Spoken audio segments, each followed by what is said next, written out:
Woodward Sports, let's go! Woodward Sports Network, let's go! And good morning to you. Welcome to the Morning Woodward Show live on the Woodward Sports Network. My name is Stick. And with the rest of the crew, ready for a beautiful weekend. Hopefully, you got some good plans this weekend. But let me introduce everybody that's up here right now. To my right. What up, though? It's Corey. To my left. Joey, hello. But I just realized on screen it's different, right? You're to my right on the screen. So if you're watching the stream right now, right, I'm to your right. So yeah, you're it's saying the opposite. So I've been doing it wrong this whole damn time? This is going to mess you up because you're going to have to start saying to my right and then point at me. But he really is to my right. Yeah, to your right. Right. But not to theirs. I guess you're saying to my right. To screen right. To screen right. Right. To screen left. There you go. There we go. Well, either way, that's Corey. That's to my Joey. right, to your left. There we go. That's how we end up. Yeah, to my right, here? to your left. Yep. Corey's there. Joey's there. That's how we're going to do it from now on. Boom. We have Alex in producer land and Fish over there looking good, making sure we sound good in the audio booth today. Fish, we got to talk about your experience yesterday before we really get into the show. Look at that nice clean cut. Can we give it up for Fish and his clean cut? Fishy. Yeah, so tell us a little bit about what happened yesterday. They asked you to do something for Lady Jane's. You got sent to a building that wasn't a Lady Jane's. Yeah, so 3 o'clock, or 2:50, they were kind of joking, saying, hey, you want to get a haircut? And I'm like, well, I kind of just got one 2 weeks ago. I don't need another one. And then Stick came in at 3:10, said, hey, Jesse needs you to do a favor. You got to go to some building. You got to do some modeling, haircut, whatever. So I had to take the last 30 minutes of the hook off, which I was not excited. But, yeah, so I thought it was the Lady Jane's in Farmington Hills. So I went to the Lady Jane's in Farmington Hills. They did not know what I was there for. And then I realized, because the address wasn't the Lady Jane's, and I thought the GPS was stupid. That's what I did.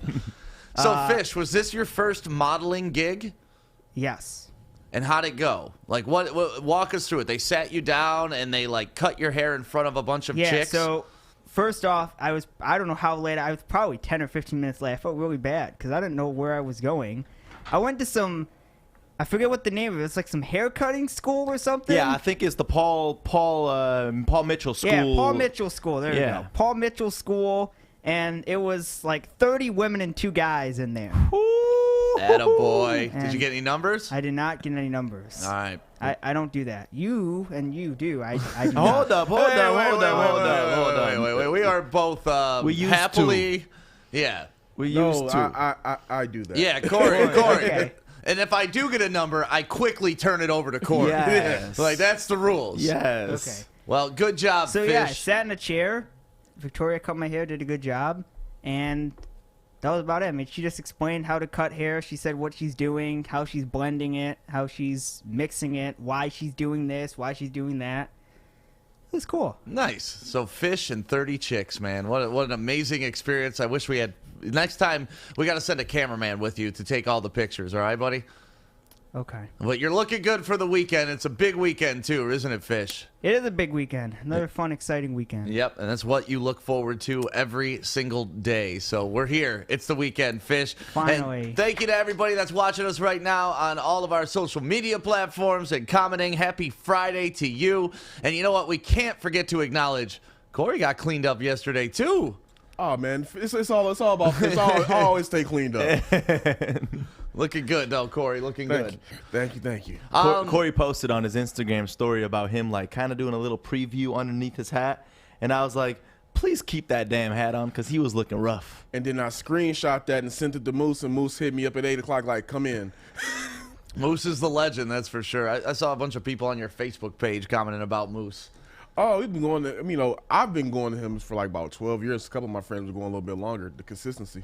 Nice. Well, all right. We got a lot to talk about today, including what happened to the Space Dogs last night. We got NBA playoffs kicking off or tipping off tomorrow. The play-in games happen. Russell Westbrook looked like an absolute maniac last night, which I love. And, of course, some Lions drama in the backfield. You guys hear about the little drama going on in the backfield? Yes. Yeah. Or misinterpretation of some quotes about the Lions backfield? Man, Anthony Lynn got to be quiet. So we'll get into that today. But thank you guys for checking us out. Greg, Jenna, and, of course, everybody else commenting in the chat right now. So let's get into it, man. Tomorrow starts the NBA playoffs. The play-in games have been happening, and NBA's been having really good luck with these games. I mean, 5.6 million people watch LeBron versus Steph. 5.6 million people. Last year, the NBA really struggled come playoff time, like really struggled. Everybody was talking about how the league was falling off, how, you know, it was unwatchable, it was too political. This year, they're back to putting up numbers. Anytime Steph and LeBron are facing head-to-head, right, that's going to be like a NBA championship tournament game. It really is. So that to be the play-in game, especially LeBron going off about how he's pissed about this whole play-in, like, right. Everything led to watching that, and then you look at all these other play-in games. There's not really much hype around any of the other ones. So this one, I definitely anticipated a good turnout, but that is unbelievable. Yeah, I mean, you know, everybody was talking about the NBA numbers last year. I wasn't worried. I think it was just more so people were just kind of like shocked by the fact that there was no fans there and that it was kind of, you know, the game was kind of boring. But after, you know, people kind of got along with the program and said, hey, this is how we got to watch sports, and then fans started coming back, I expected the numbers to rise. And, again, just like Joey said, you have Steph Curry versus LeBron James. Got to remember, that was the finals, like, what, 4 straight years? Yep. That is, of course, going to be a highly rated contest because those guys are both the face of the league. Yeah, it was definitely a marquee matchup. Steph playing again tonight. Obviously, the Warriors versus the Grizzlies, and we'll talk about that coming up. But let's talk about the games that are set in stone and are actual playoff games, not play-in games, actual playoff games. And we're going to start with the first game tomorrow, the Bucks and the Heat. The Bucks are favored by 3 points, over under 231 on this game. Who you guys taking in this game and this series? In this game and this series, I'm going to be taking the Heat. Ooh, Really? the upset, baby. Holy shit. Really? Yeah. All right, tell us why, man. I'm interested. Well, first off, the Heat are 8-2 in their last 10 games, so they're catching fire at the right time. One of those losses in the past 10 games does come against the Bucks. But I want to say this: the Bucks are 2-1 this year against the Heat. But all 3 of those games, Jimmy Butler was not there. Jimmy Butler is back. Jimmy Butler played in one of the last games against the Philadelphia 76ers. Didn't really show any signs of rust. Put up 21-5. The Heat would have been a higher seed had Jimmy Butler not missed 20-something games. So they have him back. I got them winning the series just like they did with the Bucks last year. Got them up out the playoffs. About to get them out the playoffs again this year. When they're playing the Heat this year, Giannis is averaging 16.7 points a game. They can limit him to at least around the 20-25 and shut down the rest of those guys. I have no problem with the Heat going ahead and getting past the series. The Bucks, to me, this year they're a good team, but they're a beatable team. See, the Heat gave them that ass whooping last year, 4-1 in the series. So the Bucks got to bounce back off of that. To your point about Jimmy Butler, though, I mean, those 3 games this season, they haven't even seen him on the court. So that's going to definitely play a big toll in the game. But I think the Bucks got this. Giannis going off. But here's the thing about it. With Jimmy Butler, he changes everything more than just points. When Jimmy is on the court, the rest of those Heat players have confidence through the roof. And they intimidate. Really, they were the best team in the East last year, just off the fact that I think they intimidated each team they played on the court because they got a guy like Jimmy Butler on the court. So I'm ready to see this. I'm ready to see this one. Well, here's what Giannis had to say about what the meaningfulness of this game and this year winning the championship, and if the Bucks can. And I was a little taken back by his response. Listen to this. And why do you think this year will be different? I don't know if this year is going to be different, team. I'm not going to lie to you. I didn't say that. It might be the same. Who knows?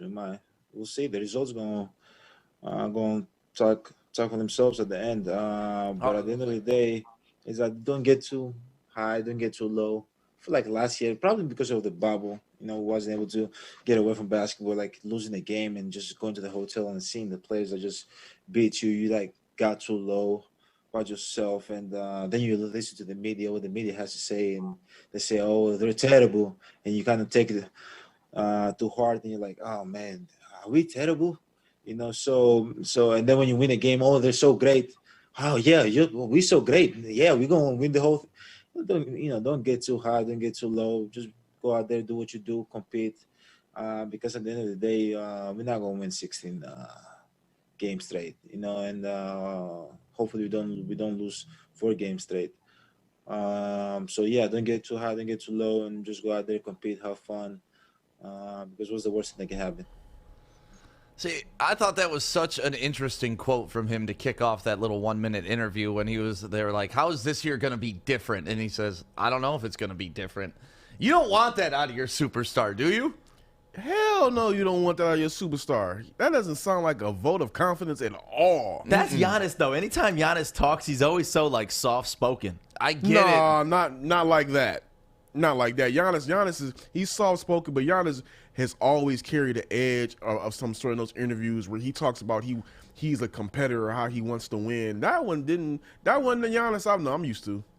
Yeah, and then he also gave you a little insight into, Giannis is kind of emotional. He was talking about, well, the media is talking that we're bad, and sometimes you believe them, and all of a sudden you think you're bad. It's like, what the hell is going that is not the mental fortitude I need out of my best player. I need somebody to be like, I heard the media talking shit. I'm going to take their opinion and shove it right up, where. Not just, oh, I heard they were talking bad about us, and all of a sudden, now I think I'm a bad player. That gave me a lot of insight, and maybe I'm overanalyzing it, but you're supposed to be playoff ready right now, laser focused, ready to rock, and I just didn't get that from him. I think the Bucks are going to win and win the series, but it's got me scared. I don't think it's overanalyzing because, you got to think the Bucks were favored to win this series last year, and they got gentlemen swept. So I think that doubt is just creeping in his head right now. It's like, can we really beat these guys? I'm not sure, and I don't think they will.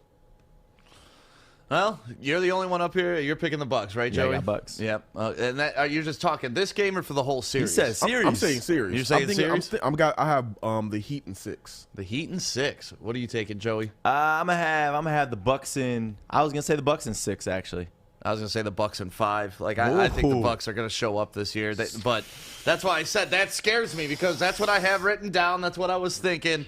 And then all of a sudden I see Giannis talk, and it's not the killer instinct that we need out of our star player. But there you go. Giannis is he's ready to go, and we're going to find out tomorrow when the NBA playoffs tip off, and I can't wait. And, Joey, you know what else I can't wait for? Oh, yeah. Our trip. Sun RV, baby. That's right. Because this trip is going to be so fun, and we're working on, not to really spoil the beans too much, but we're working on getting an Airstream. Ooh, baby. We're working on getting an Airstream for this to make this the full experience for Corey's first camping experience.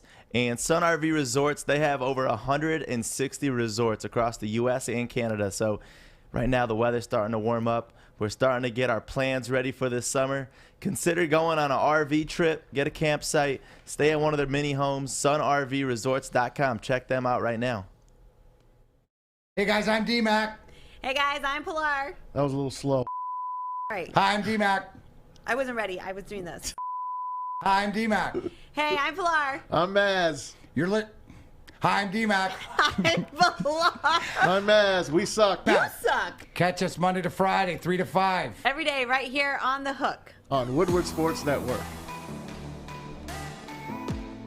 Welcome back to the Morning Woodward Show, live on the Woodward Sports Network, Detroit's all-digital sports network. Thank you guys for waking up with us this morning on this Friday, ready for the weekend. 80 degrees outside. This is when Detroit starts to go buck wild. And then, of course, yesterday we found out Michigan is going to relax its mask mandate starting on the 1st. All outdoor activities. You're good to go naked on your face now, and then July 1st, all indoor activities naked on the face. So it's going to be interesting because, some people, the mask really did them well. Like, some people are really sexy from here up, and then they take that mask off, and you're just like, holy shit, put that mask back on. Yep. Dude, I've been got a couple times. Yeah, and it's always like, especially when you're at a restaurant, you always got to wait till they get to their table and then they take that mask off to eat or drink. There's been some, though, on the flip side, though. We can't eliminate everybody. No. The reverse is true. Yeah. Like, you've been shocked, too. Like, oh, that girl's average. Then she takes her mask off. You're like, oh, all right. Good for you. But other times, it's like, oh, Put that thing back on. oh, put that mask back on. Oh. I'm definitely keeping my mask on regardless. Yeah, so I'm happy to be maskless. It feels weird, though. Have you guys felt weird walking into a place without a mask? Yes. No? You don't? I haven't taken mine off. Oh, you really? haven't? Nah. I mean, You're fully vaccinated. don't matter. Okay. I'm probably gonna rock out with the mask for a little bit longer. Really? Yeah. Good for you. Practice Yeah, safety, man. Corey. I'm proud of you, buddy. No, but even like walking into Birmingham Roast, because they got the sign up there where if you're vaccinated, you don't have to wear a mask. But if you are, or if you aren't, please wear your mask. And walking right in there without a mask is just so weird. Like to see people without masks, and you're seeing a mix. And I wonder when we'll ever see like no mask just across the board, or there's just always July 1st. No. No. Heck There's no. going to be people committed for like the next 3 years still Yeah. wearing masks, I think. Like you saw it with SARS in China. Like still people wear masks over there from SARS, and that was how many years ago? I But- won't lie, though. There's one place that I actually still will wear a mask, and it's going to be on planes. Yeah. I feel like every time I go on planes, I do get sick. So if a mask could kind of eliminate some of those germs because you're in such a tight spot, I'm okay with that. But all I ask is please don't shame anybody. This is the rule. The whole nation is working on this. They're the ones saying that masks aren't going to be regulated anymore after July 1st. So please, please, please don't shame, because even now there's still shamers out there when they come out saying if you're vaccinated, you could go in without a mask. And then there's people still ripping on the people without masks. Like, mind your own damn business. Shame. Okay. Well, either way, it was good to hear that announcement yesterday that Michigan's going to be open, especially in time for the summer. This is exactly what I thought was going to happen last summer. I was like, oh, by July 4th, we'll be ready to go. But this year, it looks like by July 4th, we'll be ready to go. So happy to hear about that. Let's get into the second game that's going to be playing tomorrow. We got Luka versus Kawhi. The Mavs versus the Clippers. Clippers are favored by 5 points. Over under on this game, 219. Who you guys got? I got the Clippers. Clippers? Yeah. They're a better team than they were last year. Kawhi Leonard, not really that big of a fan of the guy, but I respect his game so much, and he's gonna come out there and light it up. I just don't want them to win. What about Playoff P? You think Playoff P is going to show up? Hell no. This is all going to be on Kawhi's. This is all going to be on Kawhi's shoulders. Before Playoff P, you know what? I don't know what Playoff P could do to show up besides at least just if he can consistently get about 25 points per game, and I say hover around 47% shooting, then you know what? I'll consider that a good performance for him. But the thing about it is he disappears so much in the playoffs. Yep. So It's funny you get the nickname Playoff P and you suck in the playoffs. well, he didn't get the nickname. Oh, he Playoff gave P. it to Him himself. to himself. Yeah. Anytime you got to give yourself a own nickname, it's the opposite. Right. It's like when the dude walks in, he's Unless you're Kobe. 6'8" and he's tiny. Everybody calls him tiny. They're like, come on, man. What are we doing here? Only Kobe can give himself a nickname and actually live up to it. Did Kobe give himself Black Mamba? Yep. Okay. It's like our boy Big L from Feldman Automotive. You meet Big L, he's a little fella. He's got that on his business card too. You gotta love Big Al. So Joey, who you taking in this game, Man. or the series? I think I'm gonna disagree with Corey on every single pick today because I love I'm going with Coach Rick Carlisle and the Mavs to get this W. I know they're a little bit underdogs, but I still got them. Yeah, I mean the Clippers are favored by 5 points in this game, which is Yeah. quite a bit for an NBA playoff game to kick things off. Listen, you got Luka Doncic, you got yourself a chance to win every single ball game that you're in. This dude could take over. I mean, you see him here making passes. You see him, going to the hoop. He's the entire package. I love watching Luka play. He's fun to watch. He has control of the game. The way he sees the floor, the way he helps out his teammates. This is a tough one for me because I look at the rosters up and down, and you see the Clippers probably a better roster, at least starting 5, and then you get into the benches. But at the end of the day, I like Luka to finally have a coming out party in the playoffs. So I'm going to take the Mavs not only to win this game, but to take the series. And yeah, I know, Corey. I know, but it's a 4-5 matchup. Somebody's got to win. And I love Luka. And have you guys seen the video of Luka meeting his twin for the first time? No. You've never seen this? No. Check it out. Luka! We're twins! We're twins!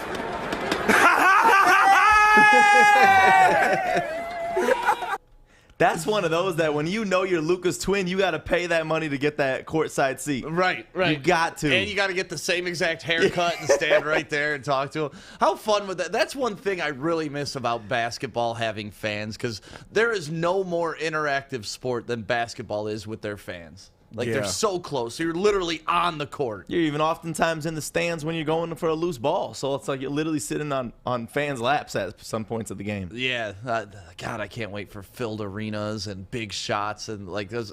I love those arena shots when, they're at home and a big shot is hit and you just see everybody's hands go up at once. I love those shots. I miss crowds, and I can't wait that they're coming back. Dude, I was at the Pistons game a little while back, and the fans tried doing a wave. And there's not even 750 people in there. It was the lamest experience I've ever seen. So I just can't wait for it to get back into just the regular life. With the new mandate, they didn't say anything on indoor venues, right? They said 50% still? Yeah, 50%. Yeah. Okay. Yeah, but I'm assuming July 1st, when all indoor mask stuff comes off, they'll open that up as well, right? Is that it? It said on July 1. I'm just reading more so no masks, but is it all? Actually, no, they're saying that all COVID-19 restrictions will be lifted on July 1st. I'm telling you, yeah. Huh. So that's probably the percentages and all that, too. Huh? Freedom! America!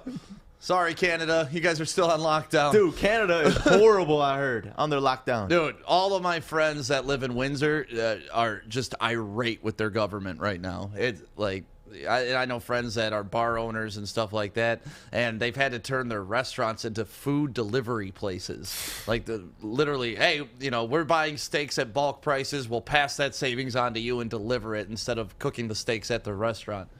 Smart. I mean, at least they're making the best out of what they're given, but at the same time, you just hate to see successful businessmen that I know, like, they can't do anything. Their hands are tied. Yeah. So they're doing the best they can over in Windsor. Bless you guys. We love Canada. All right, next game.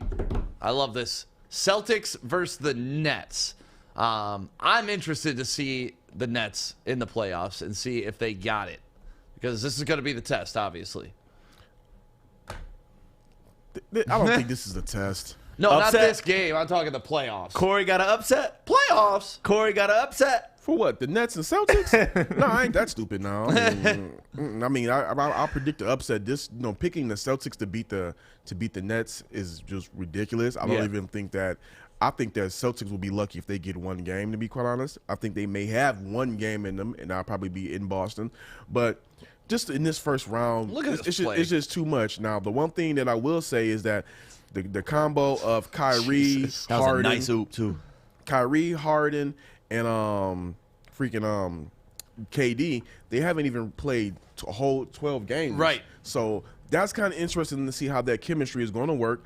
But I think that Harden is going to, just assuming from what I saw, look like Harden is going to be okay with taking that back seat to being the point guard role, being the facilitator, letting those guys go ahead and get off and score.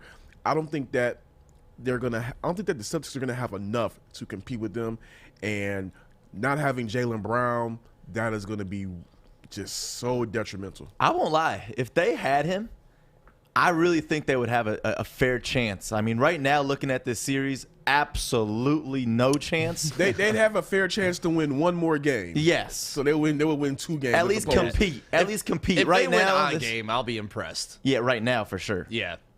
You think they're going to bring James Harden off the bench, 6-man, like they did the last couple games of the season? You know what? They could do that, and they would still probably sweep them. Oh, yeah. Honestly, I think it's a good use of James Harden. He's better off that like that, I swear. I don't think he's better off, but I think for right now, coming off that hamstring injury, I think it'll be good to bring him off the Just bench. to have those rotations, I feel like That's is great. the thing, right. The rotate, like when you look at the depth that this team has, when you can have a star to where you put him on any other team, he'll be the best player. It's crazy seeing how much depth this team has. Yeah, well, they did a hell of a job building this roster or putting it together, however you want to say it. Kevin Durant is my favorite player in the NBA. I love watching this guy. He's so silky smooth, and I would love to see Kevin Durant have like a monster run in the playoffs, because if the Nets win a championship, what does that do for Kevin Durant? Where do you put him in the conversation with LeBrons of the world, with multiple championship winners, even with the Warriors and Steph Curry and all them? Because now KD has gone several places to win a championship. So does that change anything for KD? No. Really? Nah. If he won a championship on each coast, you don't think that helps like his legacy? Nah. Yeah, but this is super team. So it's like, what the hell else has been winning championships? yeah, but this is next level super team, I feel like. Yeah, I mean, this is what LeBron wanted. What's your question with this? You're saying, like, does this show that he can go to any team and win a championship? Does it put him up there with the talks of the greats? I mean, because that's the thing. People knock his first championship for being with the Warriors, that he left his team, jumped on the bandwagon, and all that good stuff. But he was still clearly the best player on those teams during the finals and through the playoff run. So if he's going to multiple cities and winning a championship, you got to put this dude up there, like Kawhi. KD's situation is a little bit different. Yeah. Because KD, let's go with LeBron. LeBron and Chris Bosh went to a Heat team that was not winning. KD went to a team that is just removed from breaking the NBA record for most wins in a season and off of back-to-back finals appearances. So it's a little bit different. KD went into a already made product and the team that just came back from 3-1 and knocked him out. So it's, I get it, but really, I mean, when you win championships in multiple cities and you're the man on both of those teams, he's not. He might be in the conversation for you, and I respect anybody that puts him in the conversation, but I just don't think that he belongs there just yet. He hasn't done it over the consistency of a length of time to be considered as one of the greats. In that conversation of the LeBrons, the Kobes, and the Jordans yet. He needs to do it a couple more times before I would even entertain putting him in there. That was going to be my next question. So what does he have to do? What's he at right now? 2? No, yeah, 2. 2. He needs at least 4 to be in the conversation. Okay, so 2 more with Brooklyn. 2 more Brooklyn. I would entertain putting him in the conversation right now. That's crazy. Off of He's got to get 4 championships to be in a conversation of great. That's crazy. I mean, See, of the goats, yes. It's because of consistency, and I see where you're coming off, Corey, because he obviously has been on great teams where there's been more than just KD on those squads. Right. But when you reach that level of 4, then it's like, all right, you're able to consistently show this. You didn't just go to that one super team and all of a sudden you get that W. You did that 4 times. Like look at Steph Curry. Steph Curry is considered in the conversation of great point guards, but he's not considered in that, in the upper echelon conversation of the greatest to ever play the game. The greatest to ever play the game, those are usually for the guys who are in the 4+ conversation. Okay, well, if that's your bar, I'm not going to argue with you about it, but damn, that's a high bar to get into, and we'll see what KD can do in the playoffs. I got the Nets winning this series easy, probably a sweep. I mean, a little bit back, I probably would have said no, but once they traded and got Blake Griffin, I was like, oh yeah, this team got it. That totally changed the game. This team got it. Can we watch that alley-oop play one more time just for fun? Because this is some beautiful basketball right here. I absolutely love watching entertaining basketball like this. And like Joey, I love around. your shirt too, man. Thank you. Your shirt looks great today on camera. R.I.P. baby. Look at this play, man. Like, this is Harlem Globetrotter shit right Look here. Look at that pass. Dude. Yeah, behind the back, pass. This guy off the backboard, dunk, like, just video games. Yeah, Rutgers basketball. I love it. So, yeah. The Nets, they're my team. That's who I'm rooting for this year to win it all. So we will find out. That starts on Saturday. And got to give a shout out to our people at 8 Mile. You want to do that, Joey? I do want to do this actually because I got a little video that I want to show. It's all about supporting local businesses, and this is definitely one right here that we love. But I also wanted to give a shout out to one of the bars that carries them. So we go out to Royal Oak for this video. Hey, it is Joey from Woodward Sports, and you know it's all about supporting these locally owned businesses, and I am here with my girl Noemi, the owner of City Tavern in Royal Oak. So I wanted to be here to support them because first off, they carry 8 Mile Vodka, born in Detroit brand, and we love them so much. But Noemi, you guys opened up right when COVID hit. A week before. Yeah. 1 week before COVID hit. So this is a business that I personally want to support. I want you to come maybe try some 8 Mile Vodka here and say what's up to the beautiful staff here. Hey. Put it back on them. Pretend like you're excited, guys. City Tavern in Royal Oak right off of Main Street. Come see Noemi and the team.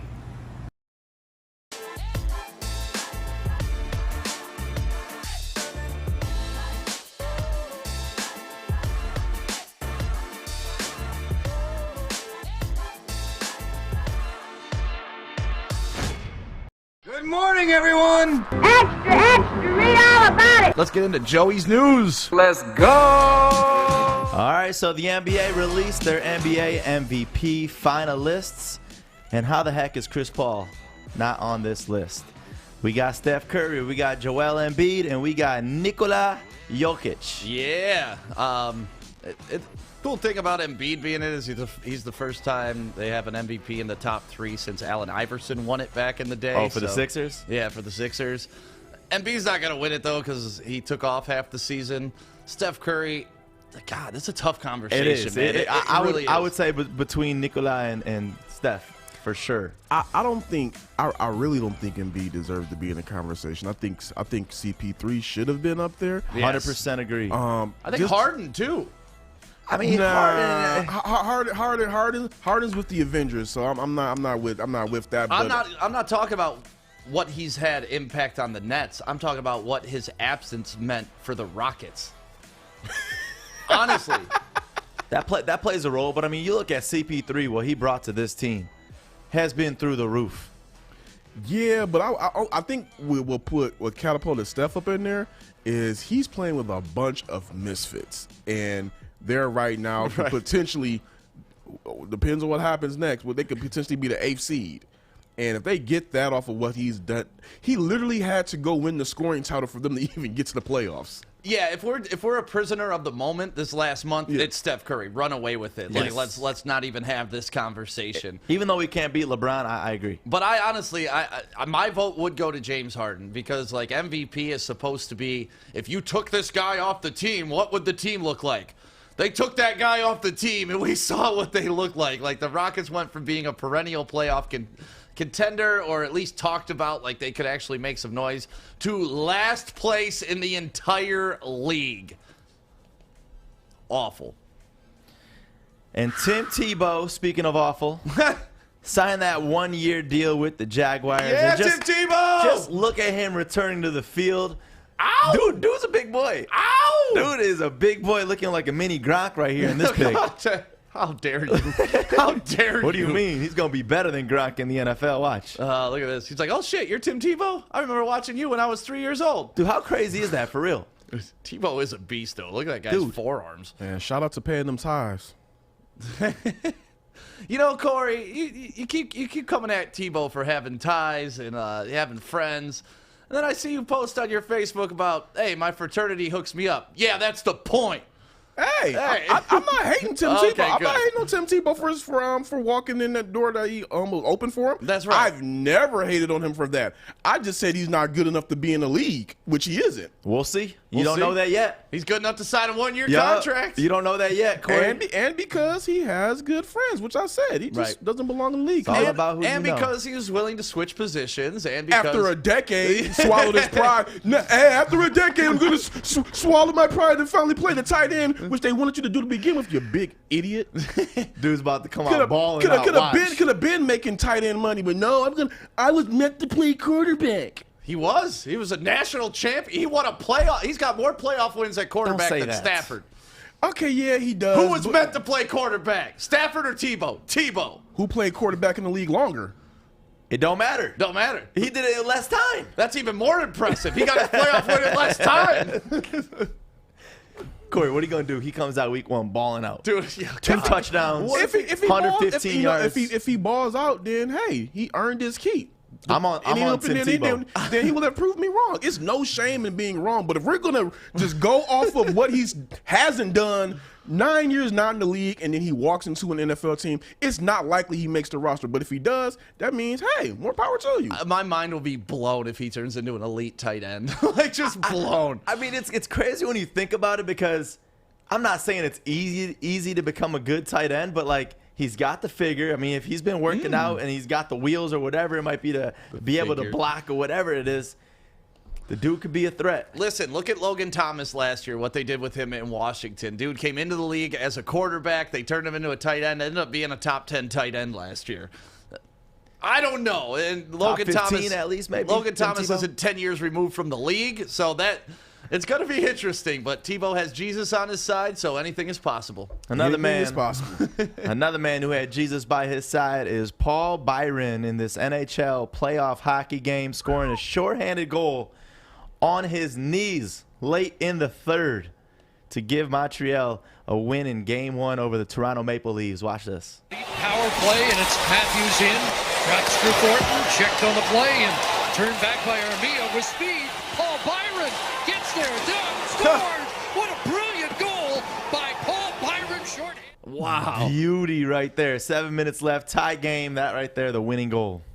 I think Sidney Crosby had a goal like that a couple years. Or no, it was Ovechkin. Ovechkin falling down had a great goal Ovi like could do that. anything. Yeah, I love Ovechkin. What's up, Fish? I'm going to pull Maz on this one. Shout out to Chris Cuthbert on the call. Oh, there you go. There you Gotta go, show Fish. love, man. Okay, Fishy. Adam with the comment of the day. Uh-oh, what did Adam just What did put? he say? Never a bad thing to score while on your knees. It's true. And Detroit Tigers prospect Riley Green hitting 2 home runs yesterday. And then the Twitter world is asking for him to get called up to the major league. Zaggy offers up. Green shoots one out to left. Going back is Cortez. Turns around, looks up, and Green does it again. Touch 'em all time. Riley Green. That's his second of the night, his third on the year. Touch Make 'em it all 10. time. Love that. It's good to see these prospects turning up. It's good to see the Tigers turning around. Like, it's... Man, baseball's such a long season. It's such an emotional ride. You know, like we started out the season 6-6. Everyone's like, oh, the Tigers are actually something. Then they shit the bed for about 2 months, and everyone's like, oh, man, this team's awful. Fire it. Vila, fire everybody. And then they go like 8 wins out of 10 games or something. Yep, 8-2. And, you know, now Riley Green's lighting it up in the minors, and it's like Torkelson's starting to hit over for the Whitecaps. It's like, oh, it's actually not so bad. Like baseball, the length of the season and how they play so many games can give you so many emotions. I don't know how the Space Dogs did yesterday. How did they do in the softball league? Space Dogs went 1-1, baby. Okay. Not exactly our best showing in the second game of our doubleheader. 8-6 was the first game. It was a tight defensive victory. We turned like 3 double plays. Adam absolutely crushed a ball to the fence like on a line drive. I had 2 singles and 2 RBIs. So yeah, it was a good game. First game, second game. It was just an ass whooping. Oh, there you go. See? Matt Broder. He's on our team right there. He said we crushed it. Probably the 2 most consistent players all night. Our defense won in game 1, 3 double plays, but we blew it in game 2. We know damn well Matt's just trying to hype y'all up. You guys played like trash last night. No, Adam and I did all right. We did all right. What's up, Fish? We have another news story, right, Stick? We do have another news story. Let's put that at the end because I want to get you guys recruiting this young athlete right here. This batter hit the ball pitch to him as well as the foul ball from the field next to him. Look at this. So with the ball's about to come. Both ball, like that's the coolest thing I've ever seen. What are the odds of that? Seriously. Like you could do that 1,000,000 times and never be able to pull that off again. Never. What's your news story you got, Fishy? Yeah, Fish, do you want to give the news story? Go ahead. Okay. Hopefully I don't fail. Yeah, you're fine. You'll never fail. We go out to I don't know where the Jimmy place John's was. Field. All right, Jimmy John's Field for Orchard Lake St. Mary's versus Brother Rice for the Catholic League Championship in baseball. Oh, shoot. When are they playing? Our friend Chad Bush on the call. It was yesterday. Oh, it's over. It was yesterday at 12:45. And here we go. Let's watch some highlights. So here's Ike Irish. You'll be very already happy, with an Joey, RBI and a result. double today, trying to provide the game winner through the right side, and he does it. Ike Irish wins the Catholic League title for Orchard Lake St. Mary's. Back-to-back titles for OL, SM, and walk-off fashion in the 8th. Man, Chad Bush sounds good. Oh, look at these kids celebrating. Now you can kind of hear the kids like chanting, "Nana, nana, hey, hey, goodbye." From my understanding, these kids were going at it, talking a lot of trash, like fans were going crazy. Alex was out there producing. He said the Brother Rice kids were going hard at the St. Mary's kids. Yeah, it's little baby birds. I'd go hard at them, too. is on and popping, as they say. Well, now watch. They're waving at him. Watch this. Watch. Please tell me a fight breaks out. Oh, look at that. Just waving at him, baby. Waving at him. A little 3 or 4 chopper that went through. But St. Mary's, this one, Chad, so Orchard Lake St. Mary's wins in the bottom of the 8th. We had problems defensively. We had problems on the base paths. We didn't pitch the way we probably wanted to. But, hey, in the end, you see it. Well, Orchard Lake St. Mary's wins it in the bottom of the 8th, 6-5 on that walk-off single So, right Joey, there by Ike Irish. What do you have to say to Stick? I could care less about our baseball team. Yeah, he said the same thing about the last time I tagged you guys. Lacrosse and something, too. You don't Wait, care about lacrosse? anything. You guys beat us in lacrosse? You don't care about anything but football, right? Football and basketball Because you really and my main TJ ones. Lane keep blowing me off every time I tag you guys on Twitter when we beat your ass. Listen, it doesn't matter to me like that. I mean, obviously I rep my high school proudly, but not that proudly. You can have that. You can listen. Oh, Stick definitely reps his high school way more proudly than I did because Brother Ice made some moves throughout the last years when I left that I just didn't respect. So I lost a little bit of respect for my alma mater, but I still obviously rep them. Part of it is you went to college too, so like you have beyond high school. Like that's all I got, man. That's all I got. But high school is always that thing. Like you always, I mean, Brother Rice is a small school like that compared to Oakland University. I mean, it's way easier to rep for your high school because you really know everybody that goes through that school. Yeah. And shout out to Alex for producing yesterday. Hey, Big Kenny Walden, what's up, baby? OLSM. So yeah, I wanted to play that highlight. Screw you too, Kenny. But I love how the rivalry's still there, though, man. Like how these kids are waving at each other, like dancing at each other, waving. It's good. It's good fun, especially in the Catholic League Championship. Oh, there you go. Kanye went to Brother Rice. That's awesome. There you go. Shout out to Stephen Westbrooks. Appreciate your comment there. And appreciate everybody commenting right now. Joey, is that it for your news? That is the last one right here. Local news update. All Michigan COVID-19 restrictions to be lifted on July 1st. So this means June 1st, all outdoor capacity limits are pulled, including stadiums. June 1st, 50% allowed for indoor gatherings. And if not vaccinated, you got to wear that mask until July 1st. Unless... And then July 1st, no masks for anyone vaccinated or not. That's all I got for you. That's all I got. We can go naked, baby. Go naked. You could even go naked inside of the mall after that, and you might want to go there and check out Bridge Street Exchange because they will be there inside a Somerset collection. Seeing this store get made right now is just so beautiful. I'm so excited for Kevin and the entire team. Hell yeah. Going from downtown Fenton to being there inside of the bougie, because I heard they're on the rich side too of all the expensive stores of Somerset. Oh, the north side, baby. Yep. So check them out there, or go check out the home store there in downtown Fenton and tell them Woodward Sports sent you to get 15% off your entire order. Or if you're an online shopper, Woodward, use the code word WSN to get 15% off. BridgeStreetExchange.com. Hi, I'm David Hall from Hall Financial. And at Hall Financial, we treat our clients like family. And our #1 priority is giving each of our clients 5-star service. Our passion for 5-star service, combined with our expertise, allows us to find the best possible solution for refinancing your home loan. We take the time to focus on both the individual and the numbers. We're going to walk you through the process and close your loan in half the time of our competition. Go to davidhallmortgage.com today. Welcome back. It is the Morning Woodward Show live on the Woodward Sports Network, Detroit's all-digital sports network. Thank you to everybody in the chat. All of a sudden, we got people shouting out all the Catholic League schools in our chat right now. Detroit Loyola, Brother Rice. Broder went to Cranbrook, not a part of the Catholic League, but still part of the squad. Oh, he one of those, Broder. Yeah. He one of those. Yeah, Broder's one of those. He came from. That's kind of interesting. I want you to comment right now, Rep, what high school you went to, kind of just to get that local vibe going and seeing. I love that, Yeah, let's do that on a Friday. Go ahead. Whether you're watching on Facebook, YouTube, Twitter, or Twitch right now, let us know where you went to high school so we can throw it up on the screen. Like I said, a lot of people representing the Catholic League right now, but we know there's more than that. Oh, no, shoot, I was wrong. Cranbrook is a part of the Catholic League now. Cranbrook? Yeah, I didn't know that. Well, no, it ain't. Yeah, but that's what Broder just said. He'd know better than I would. Corey, you went to Ferndale. Fish, what high school did you go to? Harrison High School in Farmington Hills. Which is no longer open, right? Were you the last year? Existed last year, yeah. Oh, well, man, that's only right. After Fish leaves, what else do they got to accomplish? Wow. My family member is a Harrison High School football legend. Wait, who's that? His name is Roy Granger. Oh, okay. the Granger, yeah. I thought you were going to say like Funchess or someone. Port Huron North, gotta like that. Alex, where did you go to high school? Sorry to put you on the spot like that. I know you're working hard over there in producer land. L-Town, Livonia Stevenson. Oh, nice. Oh, that's where my mom. Baligian town. My mom graduated from Livonia Stevenson. She was like the first graduating class from Livonia Stevenson. All right. I believe 1969 she graduated. Shout out to Mom. Yeah. What's up, Mom? So, yeah, awesome. Let us know where you go to high school in the chat so we can put it up on there. Let's get back into some NBA playoff talks. The Nuggets versus the Trailblazers.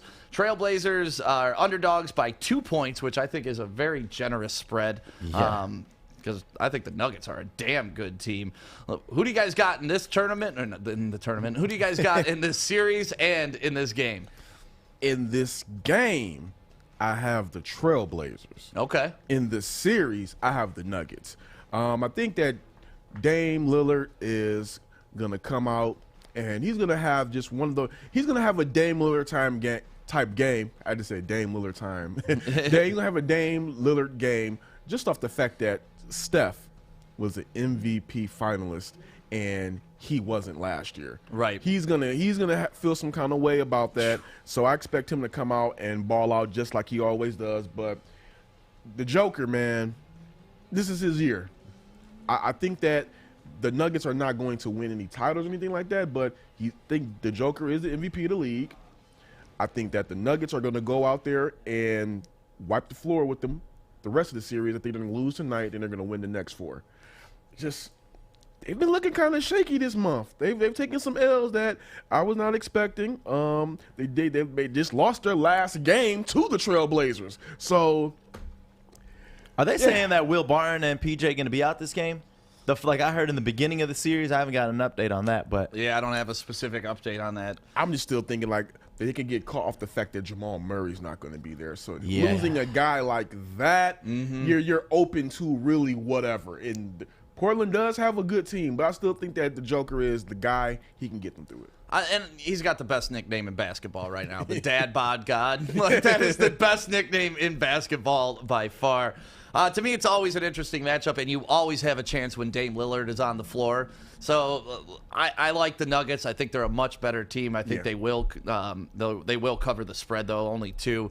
But you can't count the Trailblazers out. They've proven it time and time again. If they get hot, they can beat anybody. The problem is they don't get hot enough to beat everybody.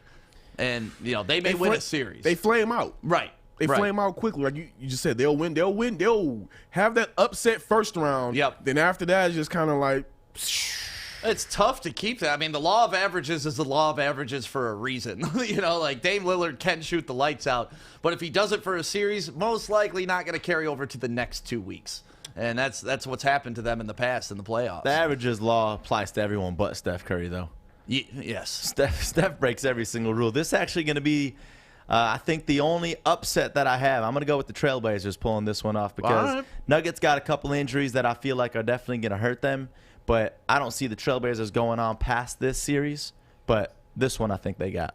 All right. Well, we're going to find out. Like I said, NBA playoffs tip off tomorrow. This is one of my favorite time of year. There's good basketball every single night, and it only gets better as we go on. So I'm excited for the NBA playoffs. We wanted to go over all the games on Saturday. We just did that. And let's throw up some of the high schools that people are we're repping right now. I saw in here Berkeley Bears from Joe Lippman. So shout out to Joe. I used to date a girl from Berkeley, so I know all about the Bears. You're going to say this about every single city that pops up. Shout out to Midland. Go Chemics. That's a cool nickname. You ain't dated a girl in Farmington Hills, though, did you? Come on, Farmington Hills. I always have problems with this name. Menominee. Menominee High School. Menominee High School. I never even heard of that. It's in Menominee. West Bloomfield. What up, Lakers? Laker Nation. Yep. Midland High School. Go Chemics. I don't know. I've never heard that nickname. It's awesome. Howell High School and Oakland University. Okay, Cottington. Hey, Rob, man, is it safe for me to get gas up there? Hey, it's not safe for you to get gas in Detroit, man. Look, Pastor Winans got robbed in Detroit. We're going to talk about getting safe to get gas up north. Hey, who told this dumbass to go on freaking Finkel in an Infinity truck and blinged out? Watches all like 10 watches out. That was just stupid. That was just stupid. Adam at Lincoln Park High School, class of 2010. Shout out to them. East Detroit for James Gibson. Love that. Is East Detroit High still around? I believe so. Dakota High School. Damn, man. Dakota High School's got like 10,000 kids at it. Dakota High School, that Dakota Chippewa is my favorite high school rivalry. Even us being Brother Rice St. Mary's, that is the greatest in high school sports. I don't care what you say. Port Huron Northern. So, yeah, people representing from all over the Metro Detroit area today. So, thank you guys for watching. Dearborn, class of 19. Mike, class of 19. Class of 19. So dude's birthday is past 2000. Mikey's like a 2001 baby or something. Isn't that wild? Damn. You know what's the most wild is when it says you got to be 21 years old to get alcohol, and it says birthday after. Now it's. Remember when you were a kid and how far away that on the calendar felt? Like, oh, it's never going to get to my birthday. Now you're looking back. Now you're like, oh, man. And they card you, and now you feel good about yourself. Goodwin Heights High School for our man Charlie. Yeah, everybody representing. So thank you guys. Southfield Lathrop. Ooh. Oh, man, that's the best football field right there. I know. They closed that school too, man. Yeah, I ain't, I wasn't looking at Southfield Lathrop for the football. Oh, yeah, I played with a bunch of travel ball kids from Southfield Lathrop. We were the Southfield Mariners. They had some good ballers out there, man. So you live right next to that actual high school? I do. I live pretty much right between Groves and Lathrop is where I live. What do they do with that campus now? Because last I drove by, it still has everything. Did they convert it into like university prep or something? Like a secondary school, yeah, university prep, something like that. But yeah, it's tremendous waste of space if they didn't keep that as school. Yeah. So yeah, shout out to everybody in your high schools. Good to see you representing. It's always fun to reminisce a little bit, especially if you had good times at high school. If you didn't, probably move on from this topic. Yeah, probably not fun to reminisce about high school. But we got to give a shout out to our people at Levels. Go to enjoylevels.com right now and check out all the experience that they're going to offer you.